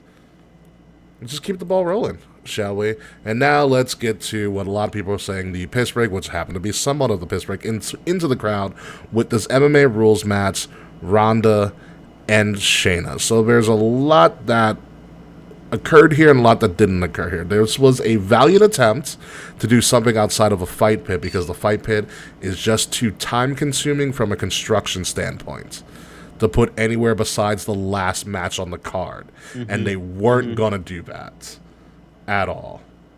The other issue was, it was, I think like Fred said in our pre-show, it was a scripted MMA fight. Yeah, And so it's here's the hard, problem. and it's hard to do. And in my opinion, it wasn't MMA enough in particular. But Will, I want you to talk about what your issue was with it. So yeah, the problem with this match was wrestling's fake. We all know it's fake. We all accept that it's fake. Yes. MMA is the exact opposite. So if you're gonna do an MMA fight, you gotta do a lot of strikes and kicks. Now, what's the most fakest part about wrestling? Strikes and The kicks. strikes and the kicks. So none of it was believable because there's nothing there to suspend your disbelief. Like, super kicks look fake, but they sound real. Yes. Right? It looks great. It's part of the show of wrestling. Like, you're trying to sell me this is real, knowing it's fake, using a wrestling match what looks the most fake. Like, that's the biggest critique of wrestling, is that it's fake by anyone who's just a normal person. Yeah. So if I showed someone this match, I'd be like, this is the dumbest thing I've ever seen. And as a fan, I go, this is the dumbest thing I've ever seen, because I want my suspension disbelieved. I want Drew want your McIntyre belief hopping over the top suspended. rope. Yeah, you know what I Yeah. mean. So yeah, that's the problem with it. The problem is that you took the fakest part of wrestling and made it an entire match. My issue was that worked. like I said, it wasn't MMA enough, especially in presentation. Now I like what we're seeing here in the picture that I have of the ref telling them the rules, where I think there was a because he explained it perfectly, like he was really good, really good. That's what MMA refs do. MMA refs say, like word for word. What I think what the issue in particular with this is, even though we did have a pretty good build-up leading into the match, even though they revealed MMA rules a little bit too late, I think, in the process, because I think something like this, which is essentially a special attraction match in terms of a style of match, but I think they needed to hype up a little bit more earlier on in the feud that they're going to fight in MMA rules at SummerSlam, which I think would have helped bring more casual UFC fans to it. But in particular, with what they did here, outside of entrances and outside of not having like a Bruce Buffer or a Michael Buffer or somebody like that, I think they should have mic'd the ref for the crowd. I was able to hear him because the camera was right there. But I do not think anybody in that arena heard anything he said to them. And I think that was a giant misstep. He should have been mic'd, or you should have had Mike Rome throw the mic under him so everybody can hear what he's saying. That's what Bruce Buffer does. Yeah, Bruce Buffer has his arms behind him. So everybody can hear what they say and what's going on. Because if you just see this, it looks like he's just holding them back for some reason, and they're standing there in a fighter stance. Like, this is what happens during a UFC fight, but in gloves up if you want to touch them. Exactly, but a casual wrestling fan who may not watch UFC doesn't know how significant that moment is, and I think that was a big misstep. Everybody in that arena should have heard clearly what he said to them.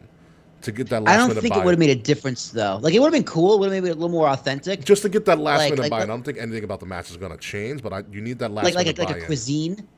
But I don't think the fans just didn't care. The fans have stopped caring about Rousey a long time ago, and we haven't cared about Shayna Baszler since NXT.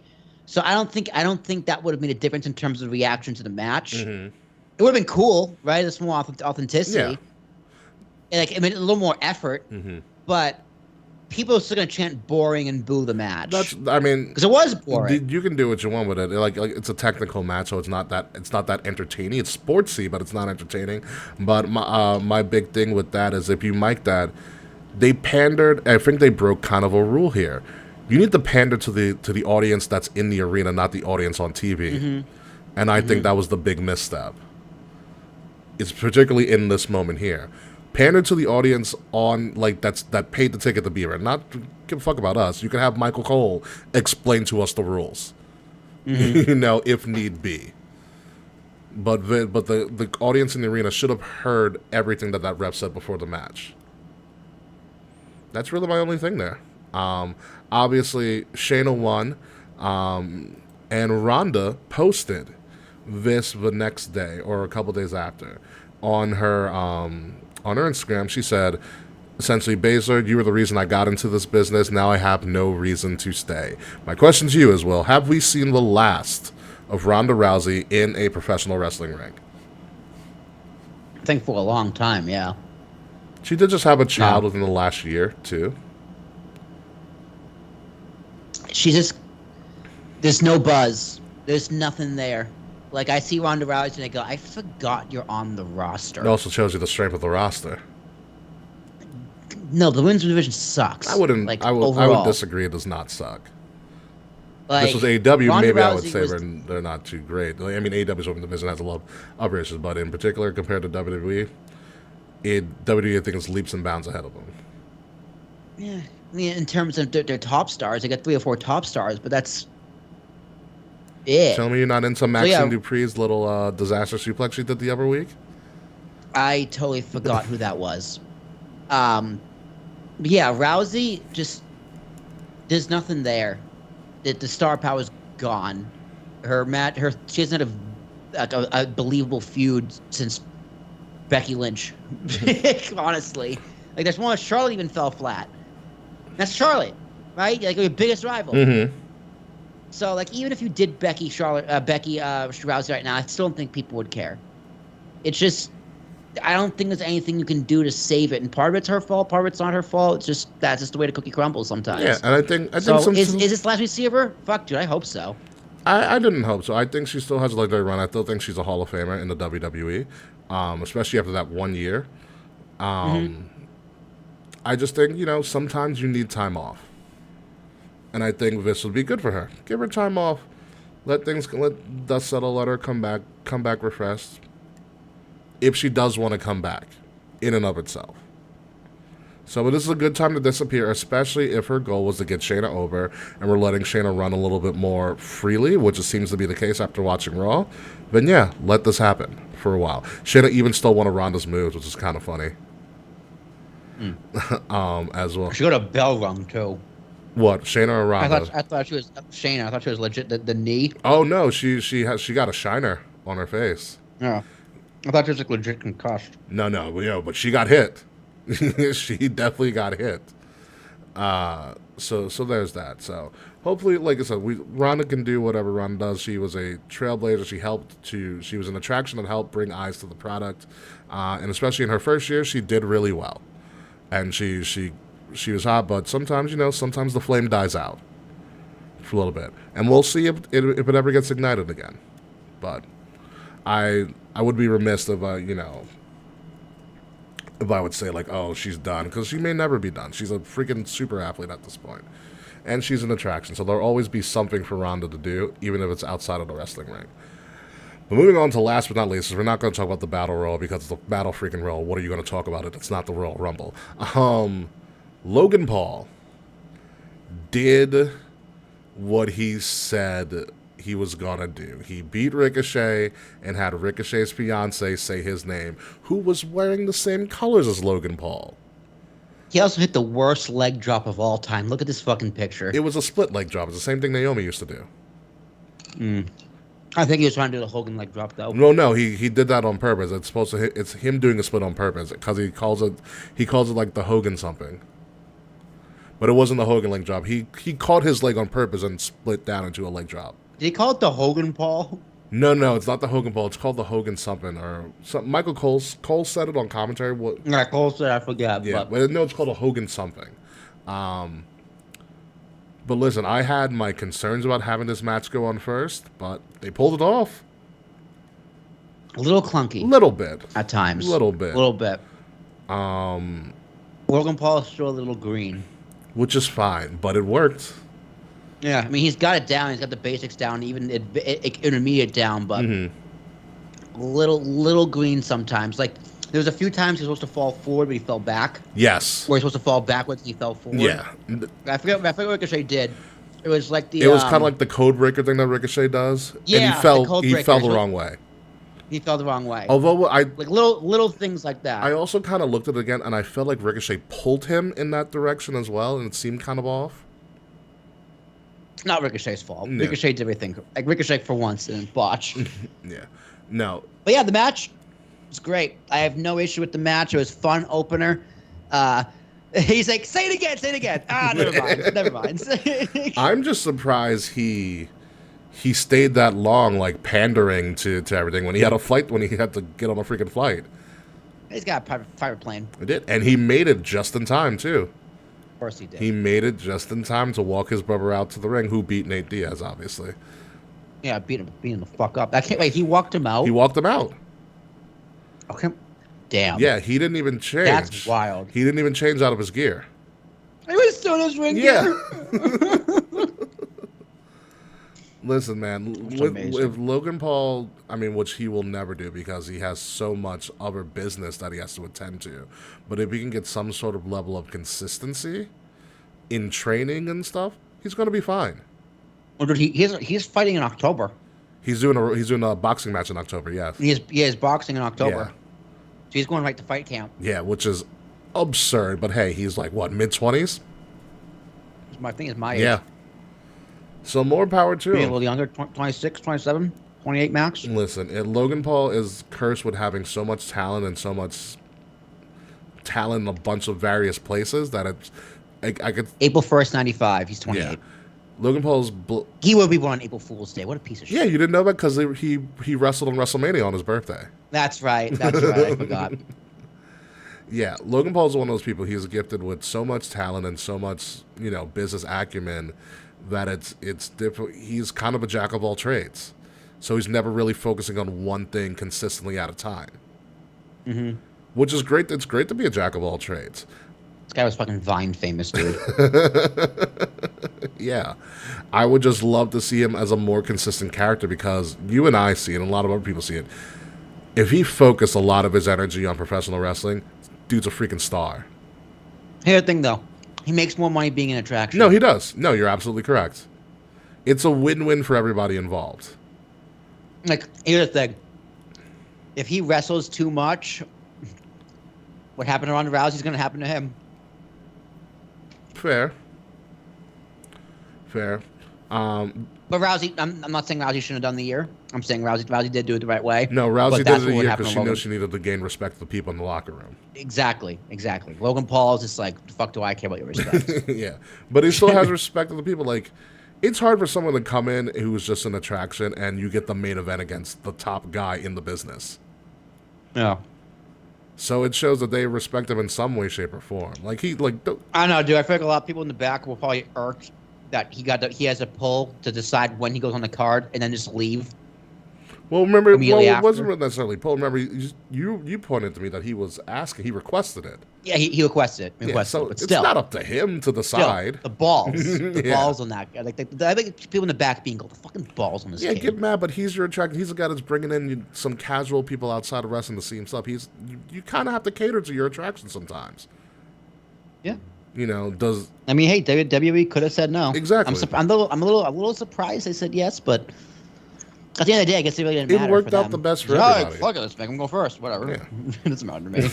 We'll put Cody and Brock on next, so if it's a dud, nobody will care after a while. Yeah. That's probably how the match card went. So, but no, power to Logan Paul, power to Ricochet is obviously is going to continue in some way, shape, or form. Maybe. Yeah, that Logan Paul Samantha Urban sex tape though is gonna be wild. You wish. I love her TikToks of her just announcing things. She had the dullest announcement for Ludwig Kaiser because he's a heel on Monday. Ludwig. She was like, Ludwig Kaiser. Dude, like, she should have been like, and the winner is Logan Paul. Like, she should have. If you're gonna make her part of the storyline, make her part of the storyline. Where if she comes out, he goes, from Who Gives a Shit USA, Logan douchebag Paul. That would have been great. Yeah, no, she should have kind of dulled up Logan Paul's thing. I can see that being hard for somebody to do. She's probably told not to as well. Probably, yeah. Yeah, like you still got a job to do. Like, we made you kind of part of the storyline, but not part of the storyline. You're still the announcer. Yeah, she's damn good at it too. She's great. I love her. My favorite Samantha Irvin call is when she's calling Gunther. Yeah, it was funny because I don't know what podcast it was. It was like a Facebook video or something. Mm-hmm. This guy's interviewing Gunther. And he's like, "Is Samantha Irvin is an honorary member of Imperium?" Because he goes on to praise her for announcing. Yeah. And Gunther's just like, no. but she does an excellent job. He was very political about it. He goes, well, no, but she has a great job on her voice. And she does a great job. She does this. She adds a lot to her show. She has a great character. This, that, and the other. She does a good job with us. But no. Let's be real here for a second. And then the host was like, "Aw, come on." Stupid question. Listen, I hope Samantha Irvin gets more involved in stuff. I mean, you can play it up. Might as well. We never see but again, like we said, the ring announcer's never really dating somebody that we're aware of. Yeah. Howard Fink is just laying pipe down his lady's locker room. It's a Luna Vachon. Yeah. Oh, Luna and Fink's doing a threesome with Luna Vachon and Miss Elizabeth. Oh, really had to put in Miss Elizabeth. Oh my God! But listen, that's how hot WWE is. Coming down the aisle. Listen, that's how hot WWE is. You can add an announcer to a storyline, and people are like, "Yep, this totally works." Yeah. It is pretty crazy. pretty good. The wrestling renaissance continues, and SummerSlam was just a solidification of that. Absolutely fantastic show. Makes me interested to see what they're going to do for Payback, which is going to clearly be Jay versus Jimmy, Jimmy versus Jay, or Jay versus Jimmy as the main event, as like the final match on the card. God, Seth has me so pissed when I have the title. Triple H is going to be like, "You're opening the show."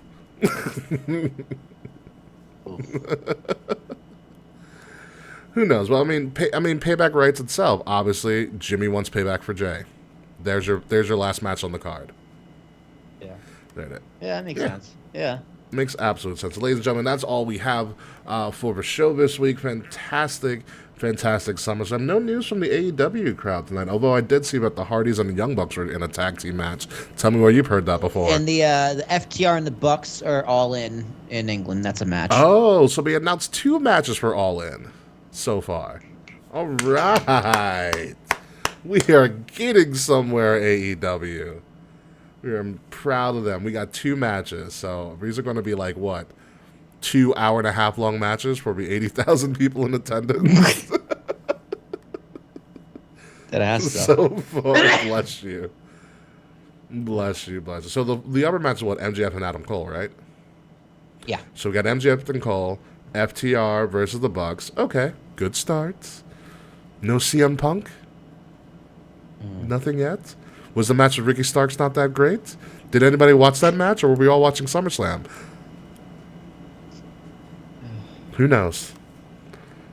Oh, Fred says a fatal 4-way ladies match, qualifiers happening in the weeks to come. Apparently, we could also get Blackpool Combat Club versus Death Triangle. Okay. Is this all for All In, Freds? You gotta let us know. Punk versus Starks 2 may be at All In. Yeah, that'll put butts in seats. Oh my god. Might as well make my words. You might as well have Mick Foley win the title. Seriously. Seriously. And I like Absolute Ricky Starks. He has a great character, but He's gonna be great in WWE. oh that's yeah, for I sure. can't wait. I can't wait. It's just a matter of time. Just a matter of time. Because that's a, Hey, surgeon over there. We're gonna do it better. yeah. Regal wanted to sign him before he left for AEW. Regal wanted to sign Starks, Yeah.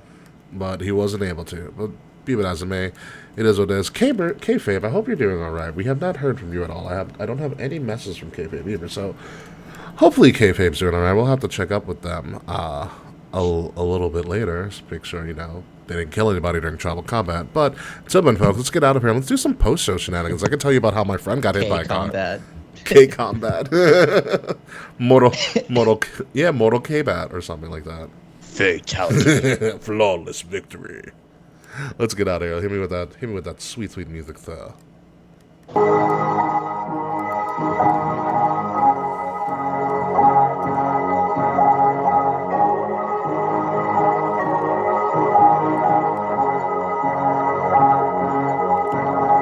Ladies and gentlemen, you have been listening to Kings of the Rings podcast, episode number 349, The Tribal Hangover. SummerSlam was won for the books, a record-setting SummerSlam, leading into what probably will be a record-setting fall for professional wrestling in general. We got All In coming out. We have All Out coming out. We have Payback coming up. No Mercy is happening as well for NXT. Not the video game, but No Mercy is happening as well. So there's a lot of wrestling coming on with the next 4 weeks. And oh yeah, by the way, WrestleMania tickets go on sale next week. So we may have a major announcement or a major disappointment depending on how ticket sales go. I've been your host, King Ricky Rose. You can find me at Ambassador Biggs across all social media outlets sometime in the new year when probably I will return. Find Kings of the Rings podcast at KOTR_podcast. Like, share, subscribe, leave us 5-star reviews. The links are in the description below. If you are listening to us, make sure you're listening to us on your favorite podcast site by subscribing to Wrestle Addict Radio, the cure for the common wrestling podcast, and follow Wrestle Addict Radio at addict_wrestle on the app formerly known as Twitter, and Wrestle Addict Radio everywhere else. The links to all of our great stuff, including some of our awesome merch, is in the description below. Will Tarashak, what do you have for me, sir? Ladies and gentlemen, what's up? What's up? My name is Will Tarashuk. It's T as in Thomas, ARASHUK. What's up with me? I launched a brand new website, Ricky. WillieTProductions.com for all of your podcasting content as a service needs. A lot of fun stuff going over there. So Ricky, I'll send you a link. See what you think. But yeah, all that fun stuff. I think I got a new client, so that's going to be paying for WrestleMania. So I am fucking ready to spend a lot of money. It's going to be a good old time. Dude, I can't wait for all the cheesesteaks we're going to eat. It's going to be fantastic. Oh, yeah, dude. I'm going to eat the diarrhea, too. It's going to be awesome. Yeah, it's going to be great. We need to get a squatty potty for that WrestleMania, ladies. Yeah, I'll pack them. When we come back next week, folks, we're going to be talking about whether or not we got tickets to WrestleMania, what is going on with AEW, if there's anything going on at all, because, they do have that big thing in Wembley Stadium, but they still have to book the fallout from SummerSlam and from SmackDown, and we get to find out whether James Uso actually is Jimmy Uso at all. At all. We're going to find out a lot of answers to a lot of our questions in the weeks to come, but until then, folks, we're going to leave you questioning why you stayed and listened to us for so long. So goodbye, good night, we will see you again very soon, and fuck you, Slack. Yeah.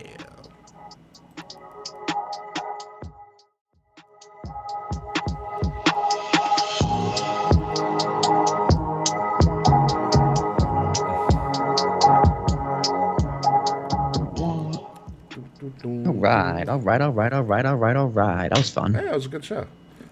Getting back in the saddle. Yeah. We went to... last week. Oh, we got a no-hitter. Yeah, we did. Phillies. Oh, okay. Never mind. Against the Nationals. Yankees losing 4-1. Ah, that's good. We got a no-hitter.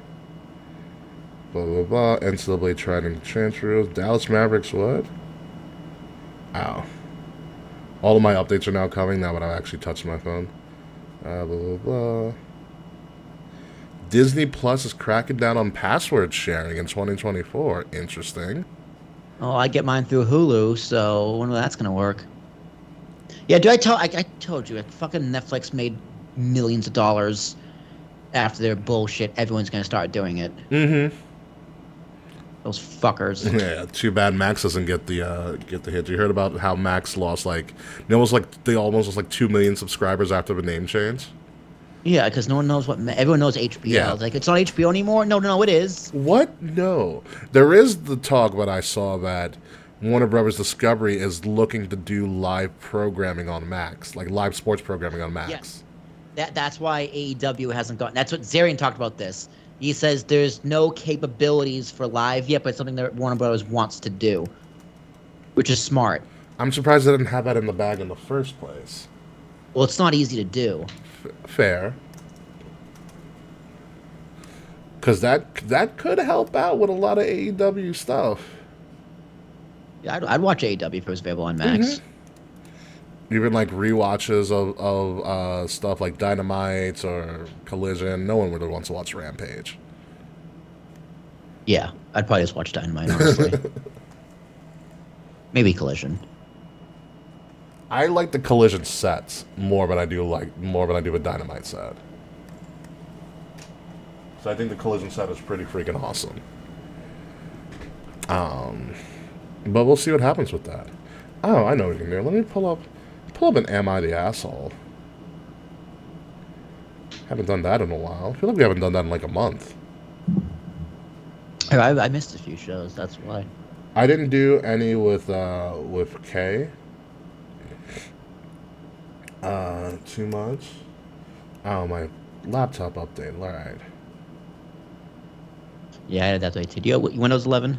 What's up? Windows 11? Yeah, I missed 10. I see no issue with it. It really isn't that big of an upgrade to me. Ooh, all right. Here's a fun one. This is pretty. Oh, this is one, and there's an edit to it too. So you ready for this, Will? Yeah, go for it. Title goes: Am I the asshole for checking out for checking out of parental duties after my wife said I'm not the father. No. Nope.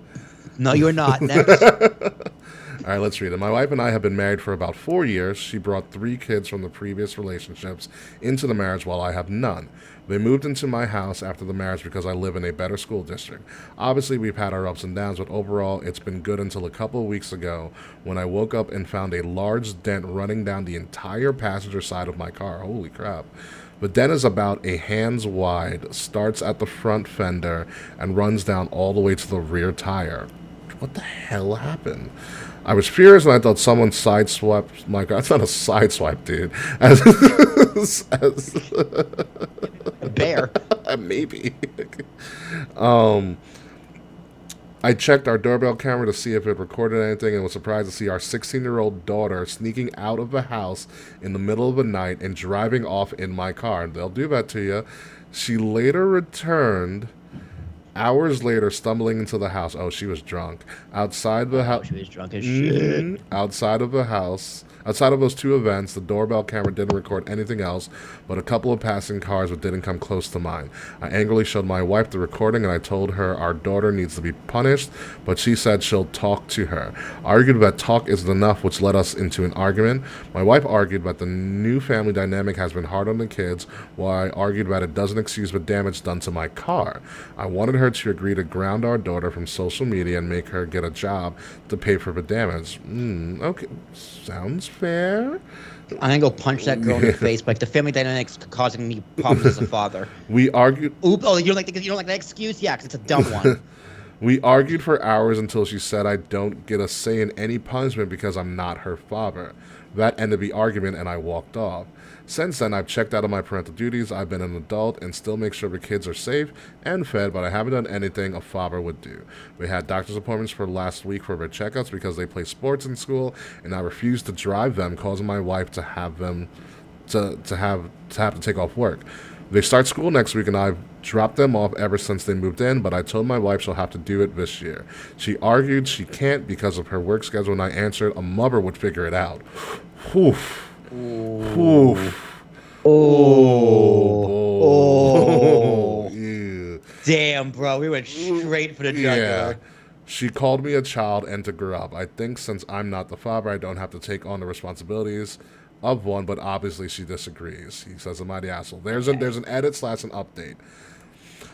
I was angry when I wrote it, so I left out some info. Jesus Christ, there's more.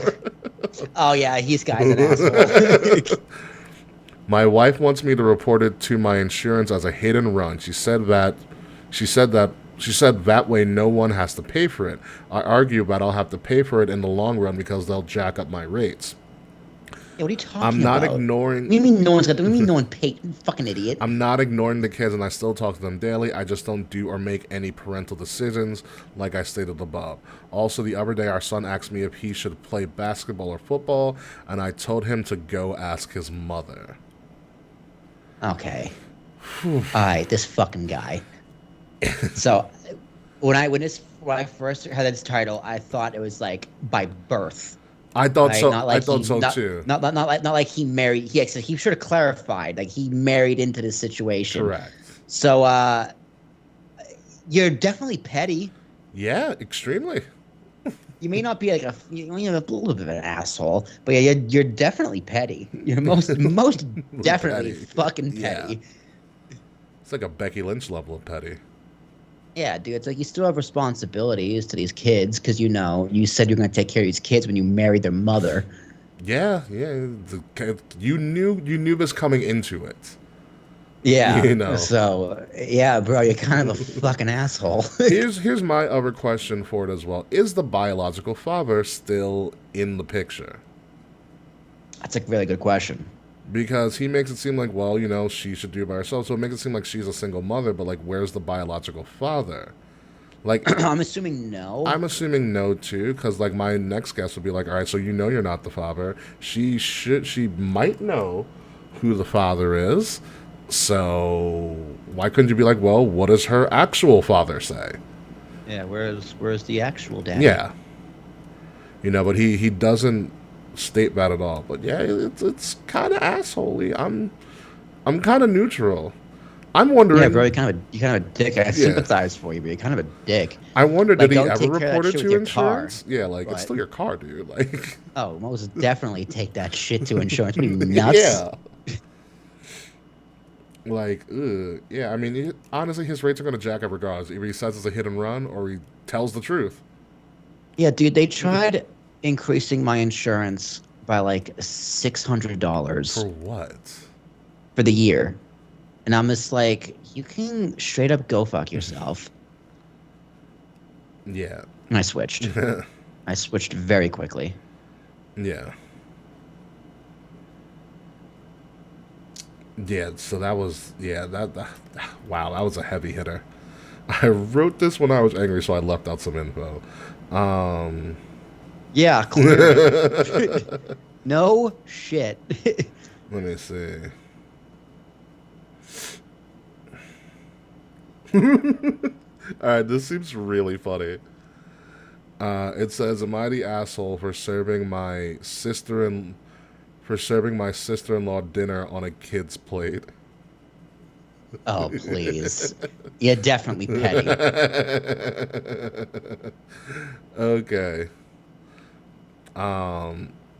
Yeah, so this is a 30 female and her sister-in-law is a 32-year-old female. She goes, "My husband and I have family dinners at our house every month or so with our family. That's nice. I have some sets of fine china, but I like to switch out because between the seasons that I've inherited from my grandmother.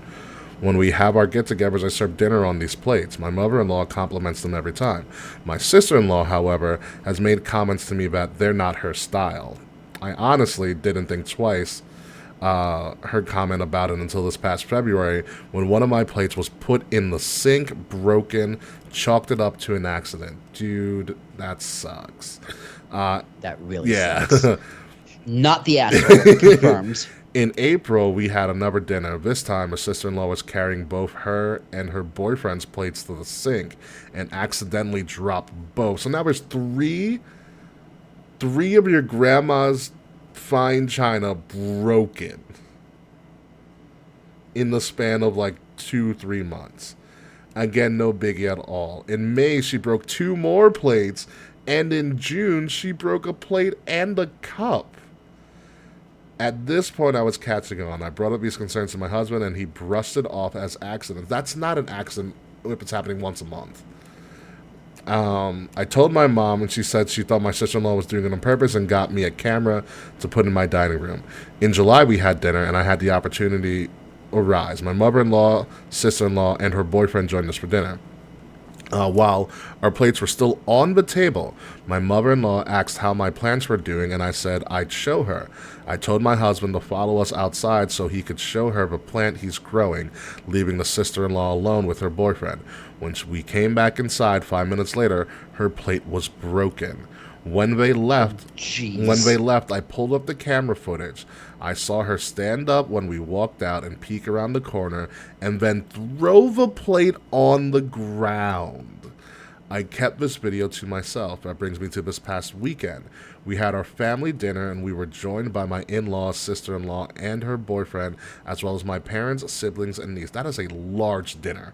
I served everyone, saving evil sister-in-law for last. I brought her food out on a child's plate with a sippy cup and got those kids silverware with the plastic handles. She looked at me confused and said, "I think you mixed my plate up with your niece's plate." And I said, "No. No niece's name is responsible enough to eat on a grown-up's plate. If you're going to act like a child in my home, I'm going to treat you like a child in my home." She tried to play coy, but I had my iPad ready and played the video to everyone at the table. She started sobbing, swiped the kid's plate off the table, and stormed out. My in-laws both apologized and offered to pay for replacement plates, but I told them not to worry about it. Despite this, we still had a nice time. When everyone left, my husband told me I was out of line and cruel, but I told him that this has been happening for months, and I've told him it was bothering me multiple times. It's Wednesday. He's still being a little cold to me, and I also got a text from my sister-in-law's boyfriend asking me if I would apologize to her because I really embarrassed her. I sent him the video again, and he left me on red because he knows he was wrong. My husband just called me to ask if I was taunting her boyfriend because her sister called him crying that I was. So am I the asshole? Absolutely 100% not. Yeah, dude, you're my hero. The sippy cup is what did it for me. That is pretty funny. Like, dude, that's a family China? Yeah, three things of family China broken. That was just in the first 2 like, months, and then she kept doing it once a month. Yeah, no, fuck that. I'm surprised you even let her in the fucking house. Yeah, dude, that's a pattern right there. Yeah. And she had video evidence? Yeah, no, her husband's tweaking. Like you just don't just deliberately break someone's china like that. Yeah, that's rude. And expensive. No shit. That's probably, well, it's probably, there's no, you can't even replace them because it came from like her grandmother. No. Like, no, you're not replacing that. You're gonna go to Home Goods and just find it there? Hell no. No, that, holy shit. There's a lot of family issues here. These are pretty good. Some of these are hot. Here's another hot one. This will be the last one before we head out.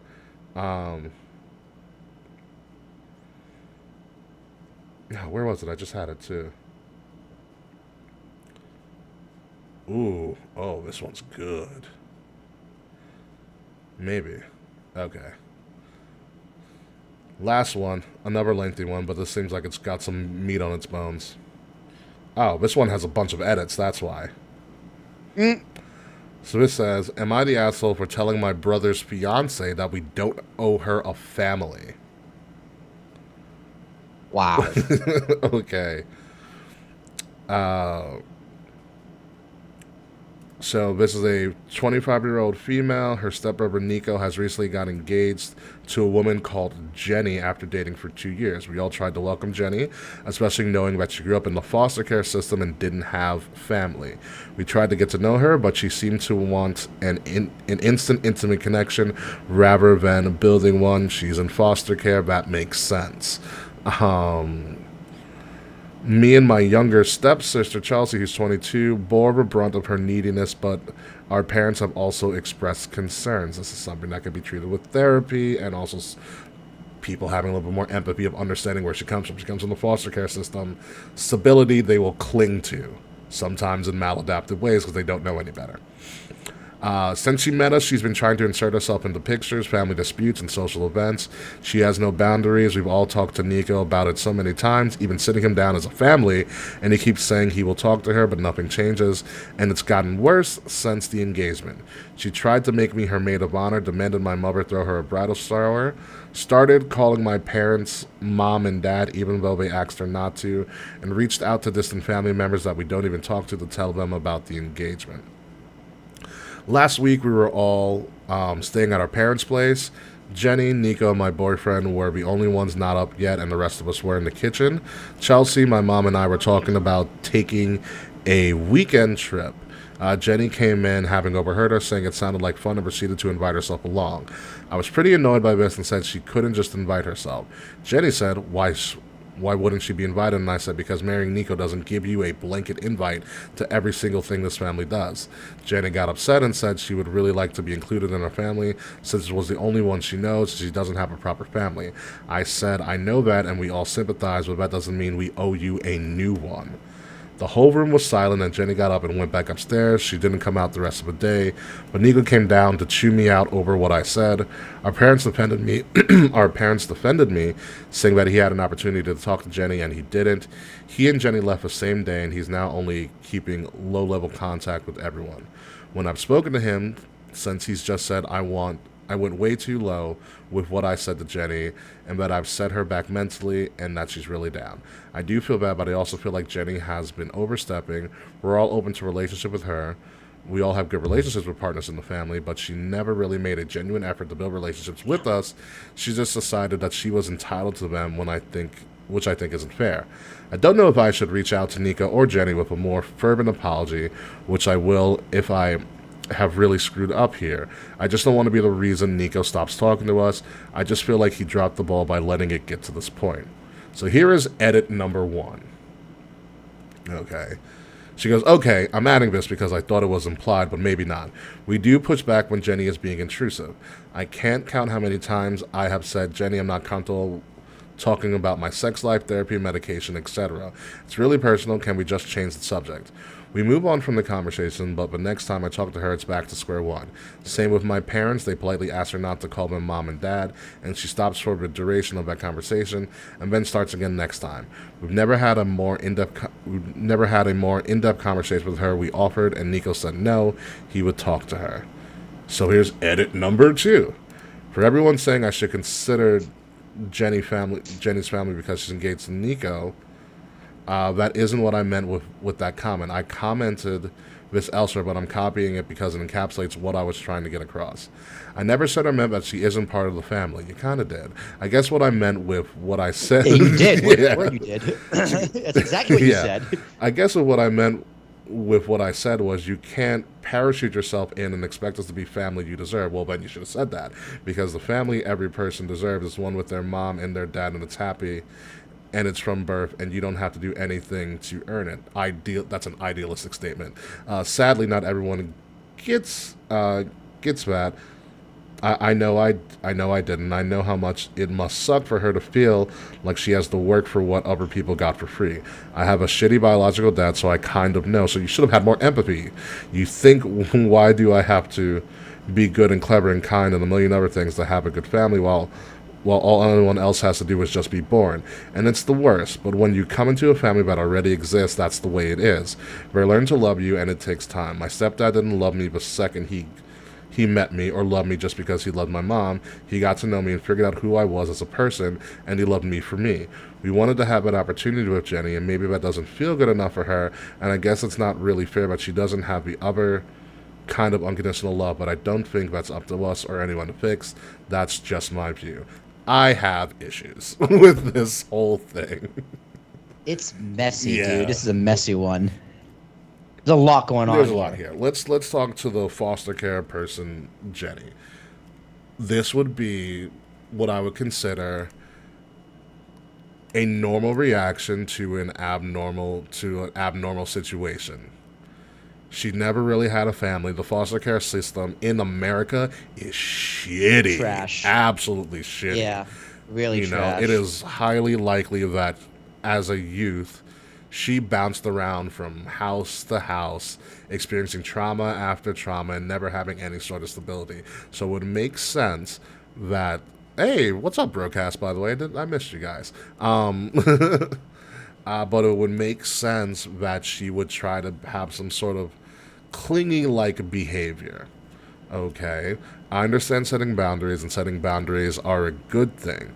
But what you also have to do is you have to be very clear in your communication with somebody like this, and don't make it seem like you're coming down on them. When she said, like, we don't owe you a family, that's rejection. That's just rude. Yeah, it's rude. It's rejection. And my other big thing is that if you felt this way and the rest of the family felt this way, then why are you sitting down her fiance, aka your brother, instead of just talking to her? If you have an issue with her, you should talk to her. The way that she explained it in her last edit, it should have been the way that she should have explained it the first time.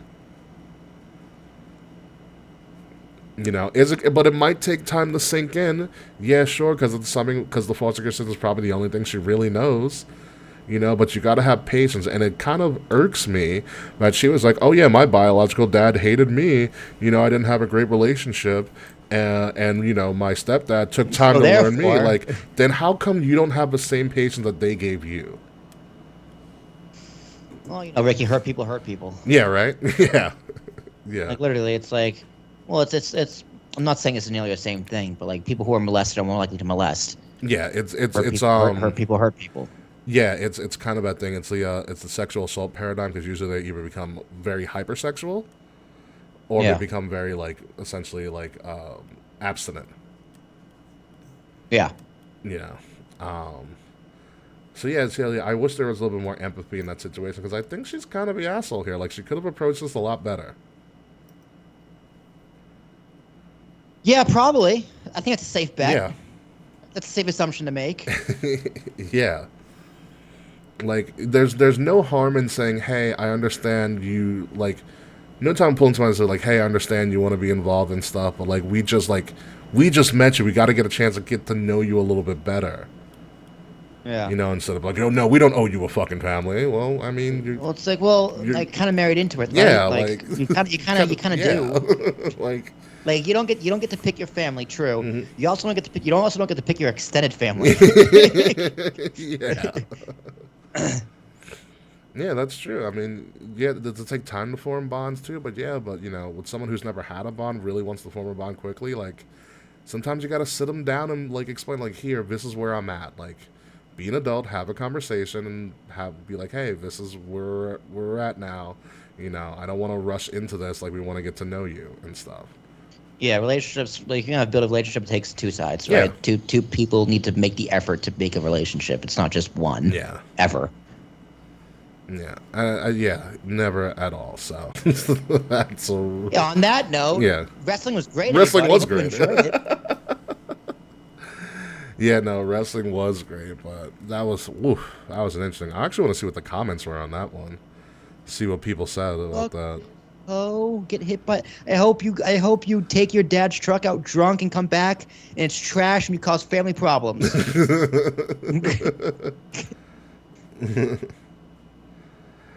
You know, a lot of people are trying to blame, like, Nico, but, like, it shouldn't be Nico's responsibility to be the messenger for the family's concerns. Yeah, dude, we don't owe you a family line. It's just like, yeah, that's like, ice really? Cold, dude. Like, really? Oh, that's Jesus. That's rough. I will say that the one with the fine china, that's a great story. Giving her a fucking sippy cup. Oh, that's so great, dude. A1. That's like a Chappelle skit. With keeping it real goes wrong. Absolutely. But anyway, it's time to get out of here. Did you upload everything, I'm assuming? Yes, everything is in media. Perfect. So, ladies and gentlemen, and thank you, Tom, for the Broadcast Podcast. Fuck yeah. Shout out to Tom. Yeah. Are those the guys from Australia? Dude, I don't remember, because you're on Twitter. I gotta look at the broadcast. They might be the guys from Australia, because remember we had those guys from Australia who would come in during our pre-show and be like, "Hey, what's up, guys?" Vaguely. Yeah. It might be them, but shout out to them. Thank you, guys. I think we acknowledged you a little bit too late in the stream, but we know. We try our best. But anyway, we're getting out of here, folks. See you guys later. Later, frets. See you next week. Bye. Bye.